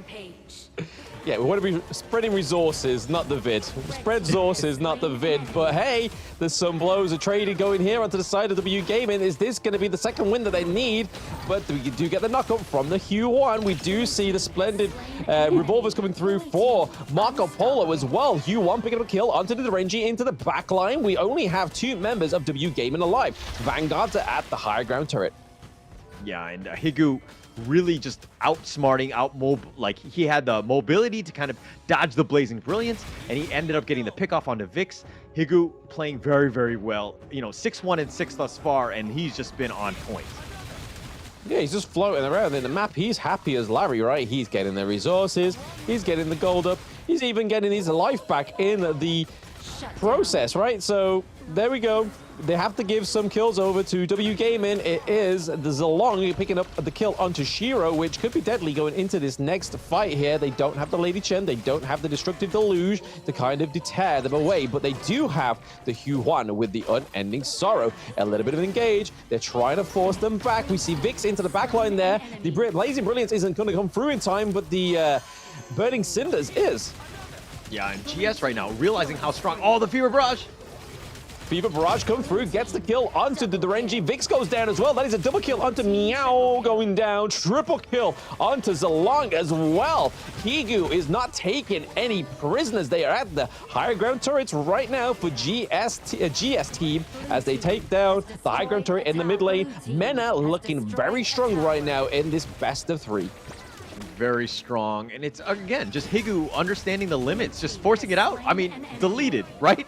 Not even a chance. The Ghost Whisperer down for the count, and it looks like they can take down the base.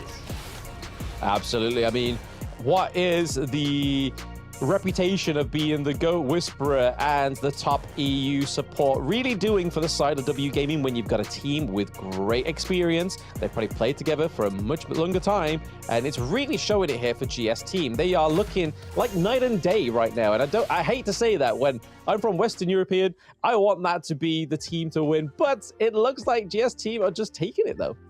Yeah, just kind of outmatched in that first one. I don't know if it's a draft issue, but, you know, GS really taking it to them, right? Just invading the enemy jungle, just kind of snowballing from there, understanding how to play with a lead. GS team very strong in that one. Yeah, I mean, like you said, Higu was all over the place in a good way, able to land a lot of those blows, able to get those Fever Barrage come through. And look at his KDA, 9-1 and 7 and 8.3k to the enemy's 4.3. This is meant to be the GOAT Whisperer. I think Higu should be given that limelight, right? Yeah, I think he's whispering to the wrong animal. I think he needs to go to the other spirit animal, like horses, lions, maybe give themselves a chance. But the GOAT, not looking very strong at this point. About half of the net worth of Higu, who is just kind of dominating the game. I mean, top of the game right there. That's exactly what you want out of your Marco Polo. But it also really shows that the deadliness of the Dolia. Yes, she's a support pick, but this hero has really made the difference between some of these teams earlier on within the Open Series, in the other regions like the Pacifics, in the early days of the Americas regions as well. Dolia coming through strong into those drafts, and the opposite team really regretting it. And you can see here, almost 13k gold difference, Hola. That has to be the biggest gold difference yet within the Open Series. Yeah, biggest one, and especially with the timing, right? I think it was like a 10-minute game or something, a 10 or 11 minute. It was very quick, right? But GS, again, just taking the fight to them, and WG just on the back foot, not able to really fight. Clothy's dying to towers at this point. I mean, they were just trying to do whatever to kind of get themselves a chance. But again, just GS, just like understanding how to close out the game. Oh, that Fever Barrage, so good. Oh, yeah, just in from the Undying Sorrow as well. The Hue1 was really just paying dividends into this, and You can kind of see why this is a great meta pick, right? I mean, yes, the Orgren's banned quite frequently, but I feel like the Hugh Huan has been showing a lot more promising when this hero does come through from the ban and pick phase, whereas the Orgren can either go either way, like we saw from PYG. Wasn't the greatest pick, didn't quite, it was probably their best performance, right, of the team, but as an actual unit, and that's how you have to play it within competitive, is you are, the team is the unit, right? You cannot just 1v9. It's just a little bit of an unrealistic expectation for yourself, but GS team are really showing that they are a well-oiled machine, and here to represent MENA potentially into the semifinals once more. All right, you talk about not 1v9ing, but how do I do that in my ranked games? Like, every game is 1v9, no?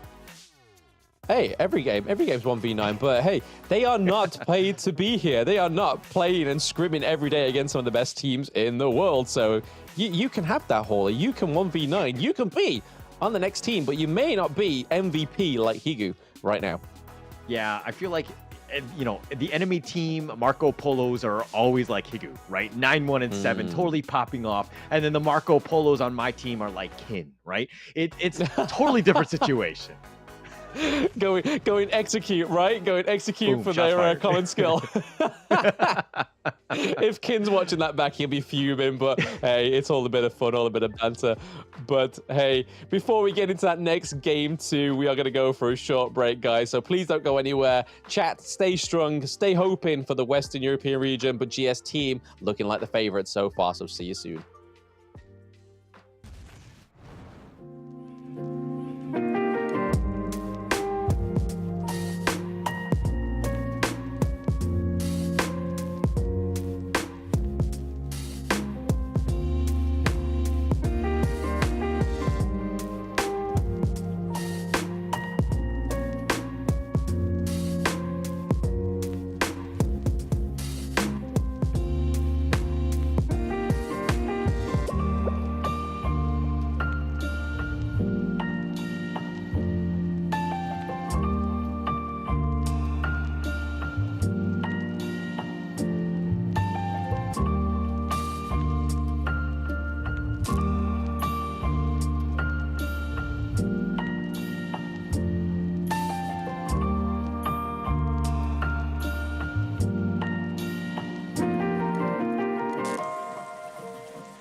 GS team strike first. They take the win over W Gaming. Okay, what needs to happen, Blam, for W Gaming to get back? I mean, a lot, right? At least the draft needs to be a little bit better. They need to put down the deletion. They need to put down the Zalong, go for something a little bit more meta.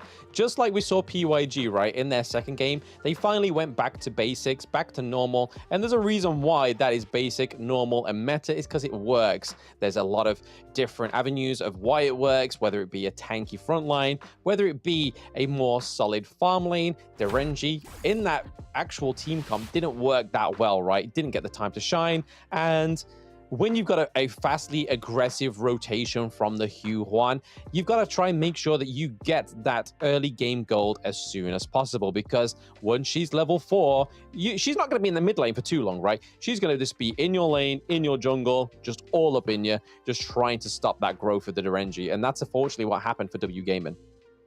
Okay. I mean, it seems like there was quite a bit that they need to do. So Coach Blam is kind of giving it at you.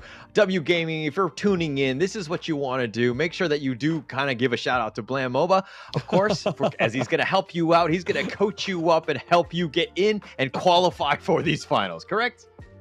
I didn't put that disclaimer out, but hey, if you want to at me, you can at me. I need some more followers on Twitter anyway. It's all good. At Blam MOBA. Shameless plug. See how this goes for W Gaming. But yeah, I feel like if they do go back to basics, I feel like that this team could maybe take a round from GS team. It wasn't the most convincing win, right? Like, there was a point where they lacked the macro on the side of GS team. I feel like if they can get that early game, take a little bit more of advantage in the macro for themselves, take a little bit more control, I think that's the key for W Gaming. Yeah, they definitely need more map control. They need to kind of limit Higu as much as possible. I think if they make sure that Higu has a bad game, I think that they're going to have a chance. But W Gaming right now have kind of let Higu kind of dictate the pace and just let him get his own farm and kills and I mean just like snowball, right? So you got to stop Higu. You got to stop the Michael Jordan on this team. Yeah, it seems that way, right? I mean, I think if you take away the Marco Polo, which we've seen banned quite frequently, but I don't think his kind of skill ends there. It's also down to the Dolia. The Dolia pick was pretty huge. We've seen it time and time again that the Dolia pick alone is enough to upset the biggest of teams. Yeah. I mean, that would help, of course. I think that the, to your point of the meta draft that GS had, they needed to limit more, right? Like GS was kind of coming in, but like, hey, this is the draft that I want. And seeing as that none of these heroes are really banned, they had like free will to just pick this like awesome synergistic draft that just kind of snowballed. So they need to limit them and to just have a much better draft going into game 2. Yeah, I mean, we saw 2 of the teammates there doing rock, paper, scissors. I really hope that's not rock, paper, scissors, whether they ban the Dolia in the ban draft. So, rock, papers. If I lose, we don't ban the Dolia, but if you win, we ban the Dolia. I don't know who won. I don't know who drawed scissors to who drawed whatever to Vix's scissors. Hopefully, it was rock, and it's going to smash that Dolia ban in that draft. Do you think they're maybe doing rock paper scissors for like rolls? Can you imagine, right? Right? Like, how crazy would that be? It's like, oh, you won this one. Okay, what do you want to play today? Or what do you want to play in this game? Like, crazy. Yeah, what you fancy? You fancy jungle? You want to go jungle right now? Let's see what we can do. This is not the time. Oh, just play to the best of your abilities. But I mean, at the end of the day, they're all smiles right now. So I think that that's great. There's a lot of positivity. And that's what Honor of Kings is all about, right? Getting into this one. And again, just kind of, you're going to take your licks. It's all about ensuring that you learn from them, right? Absolutely. But again, as Honor of Kings evolves and goes further, we may actually see some more representation from women as well within the Honor of Kings, because it's great to see a little bit of mix up between these teams. It's the first time actually seeing it, to be honest, and it's really cool. It really blends and just basically hopes for player bases and stuff like that. So for those watching that didn't think, oh, well, I can't be professional because I'm female. Hey, there's a whole female leagues within Honor of Kings in other regions. Maybe we'll get that soon within the rest of the global, so stay tuned. But right now, we're just waiting to get into that ban and pick draft, and I really hope that it's a lot better for the side of W Gaming, right? I mean, being a representative from the Western Europe region, it'd be nice to have something else other than Vitality in the KC play-ins. Yeah, and again, a lot at stake right here, right? I think, you know, a W Gaming right now, backs on the wall. They might, you know, if they lose this one, they're out. So they really need to come up with something, right? So there's a lot of strategizing that you're seeing, you know, the teams talking with one another, trying to put their best foot forward, kind of really sticking it to them. Because, you know, GS right now, they're all smiles. Like you saw the video cams of just all the players. They're just having a good time. They're drinking water. I think it's water. I'm not sure. But, you know, it's they're in a good position and they're happy because they understand that what a strong game one that they had.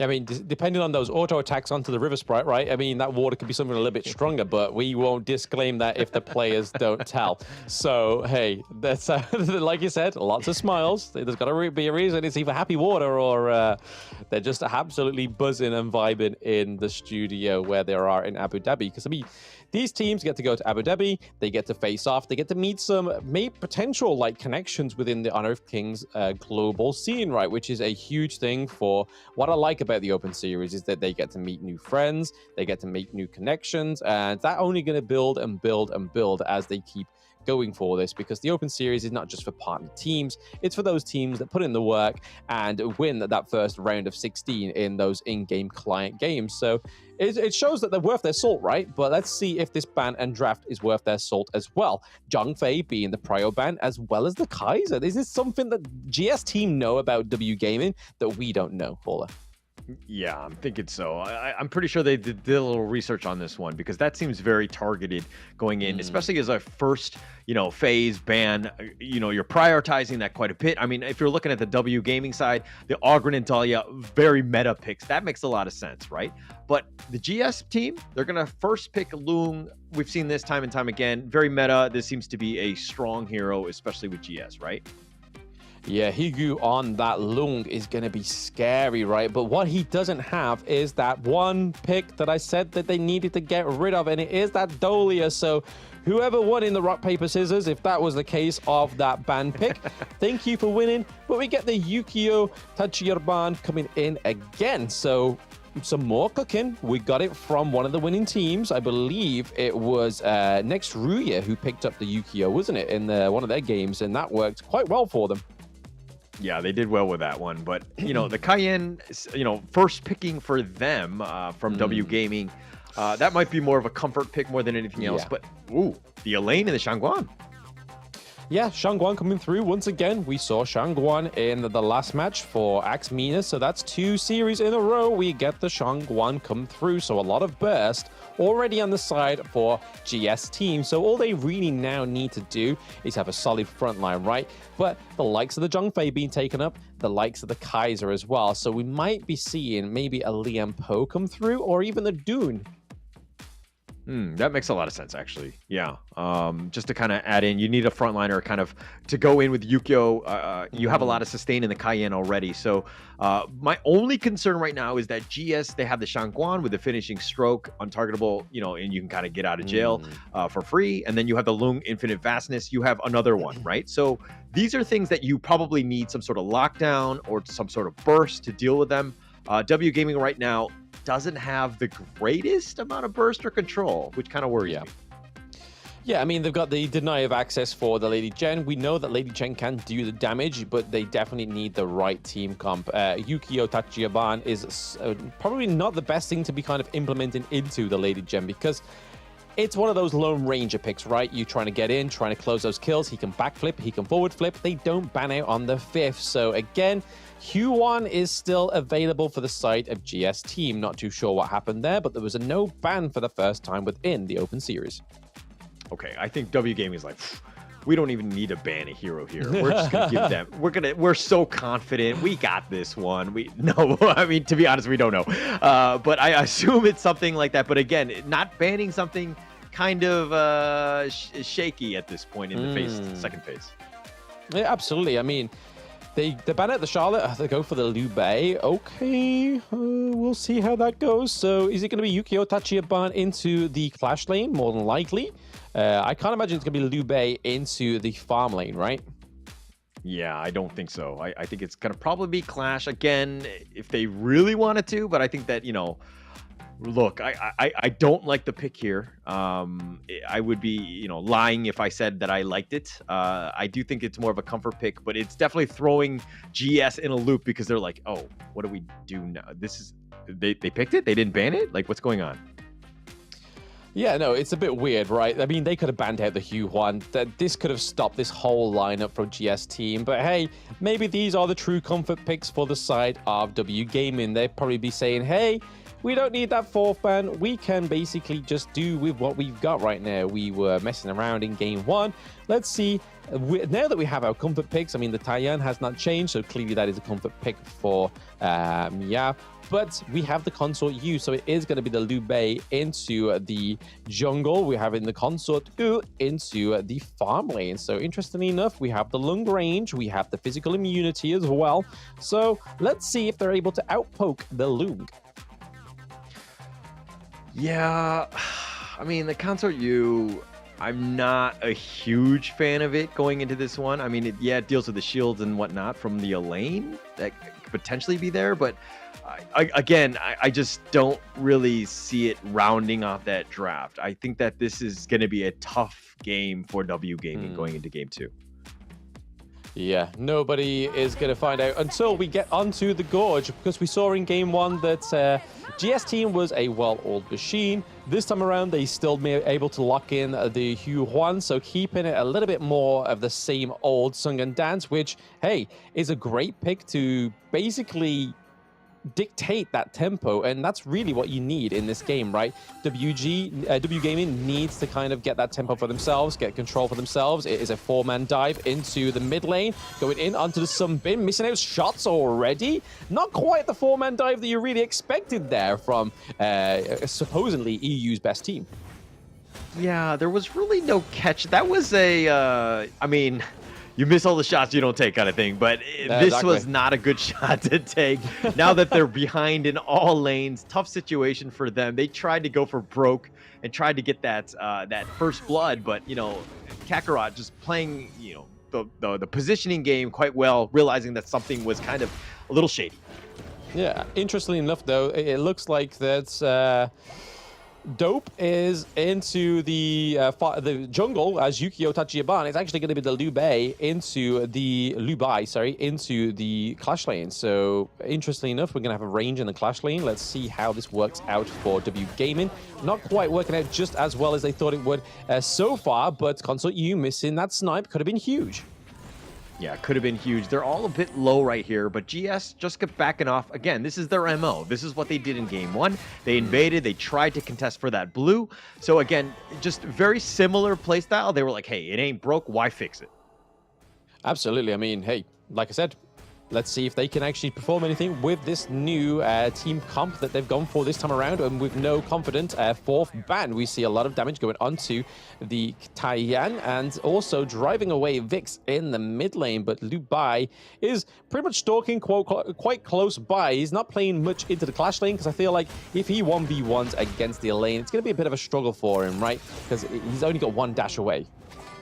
Yeah, 1 dash, but, Goat Whisper all by himself. This is, again, very similar. Finishing stroke just going to be a little miss, so to speak. Ghost Whisperer survives this ambush. Yeah, we do see the rotate here from Taiyan and the Lady Jen as well. But still, nothing really comes of it. They've decided to divert and go back to their mid lane. Lung still sticking around whilst they're waiting for the minion wave as well. Rightfully so, because he's needing to get those resources for himself. So that late game hero can really shine. But we're kind of seeing here right now that the Lung and the Consort U are very close in their goal differentials. Yeah, I mean, they're neck and neck. This is what you kind of want. Higu's been making more rotations. He's been trying to get away, but Bro on the run. Oh yes, on the run, but is it going to be commit there to onto the Vero? But we see Dope coming in. The Intargetable comes from the Huan, but Sunbin comes around as well. Time-lapse comes through, not killing anybody on the side of WG or Team GS team right now. But looking low is Clothy's Vix into the backline as well. Taiyan taking a lot of the brunt of that because they're able to heal up as well. So no blood drawn just yet for either of these teams, but a more promising engage from WG. Yeah, I mean, they're trying to be more aggressive. They're trying to make things happen across the map, changing things up, and that's what you needed to have done going into this game, right? W Gaming right now, you know, they can't play the passive game and let GS kind of dictate the pace and just kind of control things. This is one where you got to make things happen, and they're trying to force it, trying to get a little bit more space for Ghost Whisperer, who's getting ganked in the bottom lane. Oh, he's going to survive. Yep, nope. He goes back to T1. He's in safety net right now. And I think this is the thing that's kind of punishing GS so far is the fact that they aren't able to get any of the T1s. They haven't really set up that bot lane just enough perfectly to try and take this neutral objective. We see that Vero is going down with the teleport mechanics. It is going to be an all-out brawl here. Yukio Tachiban straight into the thick of it, but Long is up in the sky waiting for the come down. Going into the back line here. Go Whisperer is going to go down. So is Dope. It is a 2-3-0 trade so far for the side of GS team, and they are not stopping there. It's a whole wipe at the Tyrant. Okay, GS was just like, hey, I mean, do you want to get first blood? He's like, no, I want an ace. That's how we're gonna dictate the beginning of this game. We're gonna just take them all out, and they do this. Higu actually used the infinite vastness aggressively and hit like 3 or 4 heroes and just cleaned them up from the back line. A very aggressive Higu. He's that playmaker. He's that Michael Jordan. The Kobe, you got to be very careful of where this guy is at all points. Yeah, I mean, on a hero like Lung, right, you got to make sure that once he uses that Dragon Form, you got to make sure he doesn't come down hard on you, or he's just waiting for you to just wait till that life comes down. We see that the Destructive Deluge is not going to follow through there for Vixen. Hey, a lot of damage onto the side of W Gaming once more. There's a T1 going down into the farm lane as well. Great macro from Vero, but there is a little bit more of an engage here, where Higu taking a lot of damage onto Dope. We do see Liu Bei going into the back line there. Okay, we are seeing Cluffy's getting the first kill on the board for WG. He's not settled there, but he has been taken down by the Hugh Juan. Double kill goes over to Hugh Juan once more. Reaper 7 reaping what he sows. That is a triple kill. 3-1 trade for the side of GS team. And they're not done yet. Hall is going to be a wipe for GS team once more. That's 2 wipes in 6 minutes. Yeah, GS was getting gone on. That was a little bit of a back and forth fight. Yes, they had a slight edge, but then they put up the bad signal and they were like, bro, we need your help. He comes in, he cleans up the rest of them, gets the ace, and they only get 5 kills at a time, apparently, because GS has wiped out the enemy team twice now. It's looking like a buy one, get one free at this point with the kills, right, for GS team. That's the kind of offer they're going for. They're being quite economical with their kills. Yes, they've done it. It's all or nothing. We ride together, we die together, apparently by W Gaming, because every time somebody's died, the entire team is wiped.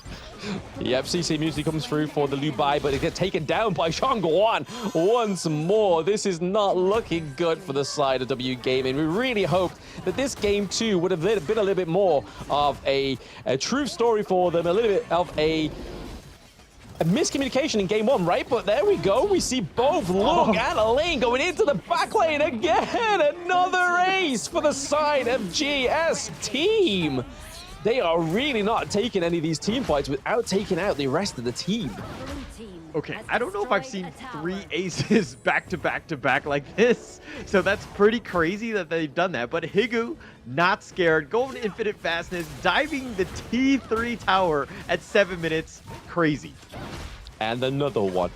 And another one. It seems to be the motto of GS team right now as they take the higher ground turret for the side of W Gaming. Whilst W Gaming is still waiting to try and get their macro plays come through, but it just seems like a bit of a brawl for them here. Dope going in a little bit too overextended. Higu is just a little bit too strong right now. Stay with the Shangguan, doing a lot of damage onto Vix. Into the backline is Liu Bei, but he's not going to be able to do enough damage onto the Sun Bin. It's able to stay alive. Higu with a double kill, up with the Dragon, down with the kills, hopefully onto the Vix here. We are going to get another wipe right now. Another one, not quite, as Taiyan is staying alive, but it's only a little bit of time until they try and get another wipe, right? I mean, Dope's back up, so that's the first denial of an ace, right? Shangguan going in once more with a final stroke onto Dope. Not going to be able to get a kill. Death on Sunset comes through. There is a minion at the crystal. It is going to be over for the side of W Gaming right now if they just focus the crystal for GS team, and it is going to be another MENA team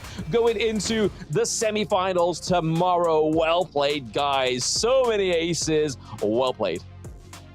3 aces. They could have gotten the 4th, but Meow actually kind of denied them that last one. But wow, what a spanking by GS right there. Just full control, just domination across the board. Woof, scary game.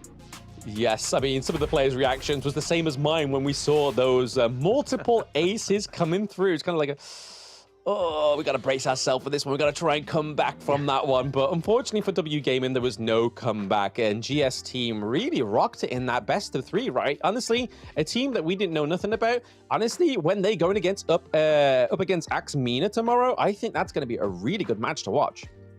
Yeah, but these are teams that have played against each other, right? Axe MENA was the champs last time, but you know, they're familiar with one another. So I don't think it's going to be as easy going into tomorrow. But looking at this one, right, 2 kills to their name. W Gaming really struggled to get anything going. I mean, it was just so difficult across the board. Look at this. It's like almost like a perfect game by GS. Hey, I mean, props to the people in the YouTube chat, right? They did say that Ghost Whisperer was going to turn it around, a bit of a comeback. But hey, 1 kill from 0 is definitely a comeback. I will give you that one, sirs. Infinitely better. Infinitely better. A 1+ is better than a 0+. But hey, looking at the damage over to the side of GS team, we saw that Reaper was up by 37%. And the gold lead, again, almost creeping up to that 13k gold lead. But the time on the board was just not enough. It was almost a 9-minute match. Yeah, 9-minute match. I mean, the only thing I can kind of, you know, fault GS was that why didn't they end the game in 6 minutes, huh? Why did it take 9 minutes? Yeah, exactly. Sorry, I mean, they could have finished it a little bit quicker, right? I mean, hey, if we're going to be throwing a criticism across the board, GS team, you could have finished it faster, bros. You could have done it faster, maybe tomorrow. But I was just looking back at the Open Series qualifier for the MENA region, right? And Axe MENA and GS team actually did play against each other, but it was a 2-1. So hey, it's going to be very close for them. I think it's going to be a great series tomorrow, but enough of that. This is going to be really highlighting the effects of that GS team can really do. Those wipeouts of the teams, those fantastic pushes in those lanes. MVP is going to go over to Vero. Honestly, this guy constantly into the back lane with the long as well. Yeah, and Vro actually, okay, my issue with Elaine players is that sometimes they get overextended. Right? They kind of initiate and they're like the team can't catch up with them. And so Elaine usually dies. But in this case, Vro played the Elaine perfectly, right? Understanding that, hey, let the fight happen, let it develop, let the enemy team group up, and then Vro will come in with those Death at Sunsets. I mean, he was just on point, well-deserved MVP with those 7 kills. 7 kills, absolutely. I mean, how many of those team aces was him? I don't think he managed to get one on his own, but that would have been a fantastic way for GS team to solidify themselves into the semifinals with a penta. But here you go. There are the results of today, guys. Major Pride through, Next Ryu through, Axe MENA through, and GS team through. So unfortunately, going forward, no Western European representation. So the only European representation is going to be the Eastern European representation from Major Pride. But after today's performances, Holler, do you reckon these are going to be some banger semifinal matches? Yeah, I mean, I'm hoping that they go to the distance. I wanted that even going into today. Unfortunately, not able to do that. But potentially 3 games, 2 best of 3s going into this one. And of course, single elimination. And we're going to find out who those 2 winners are going to be in those first 2 matches as we get into that grand finals there. Absolutely. I mean, it's all to play for tomorrow because it's not only that KC play-in slot, it's also that top prize of that $10K dollar to $10,000. Jeez, I am literally zapped-brained right now when it comes to money. It was all that resources going over to GS in that last game. It's completely muddled my brain, but thank you very much everybody in the chat for coming by and watching the EMEA Regional Finals. We'll be back tomorrow, same time, for your semi-finalists to go head-to-head to see who can get into the grand final and see who can procure that KC play-in spot. I've been Blam. With me today is Mr. Hauler. We'll be back tomorrow for some more Honor of Kings action.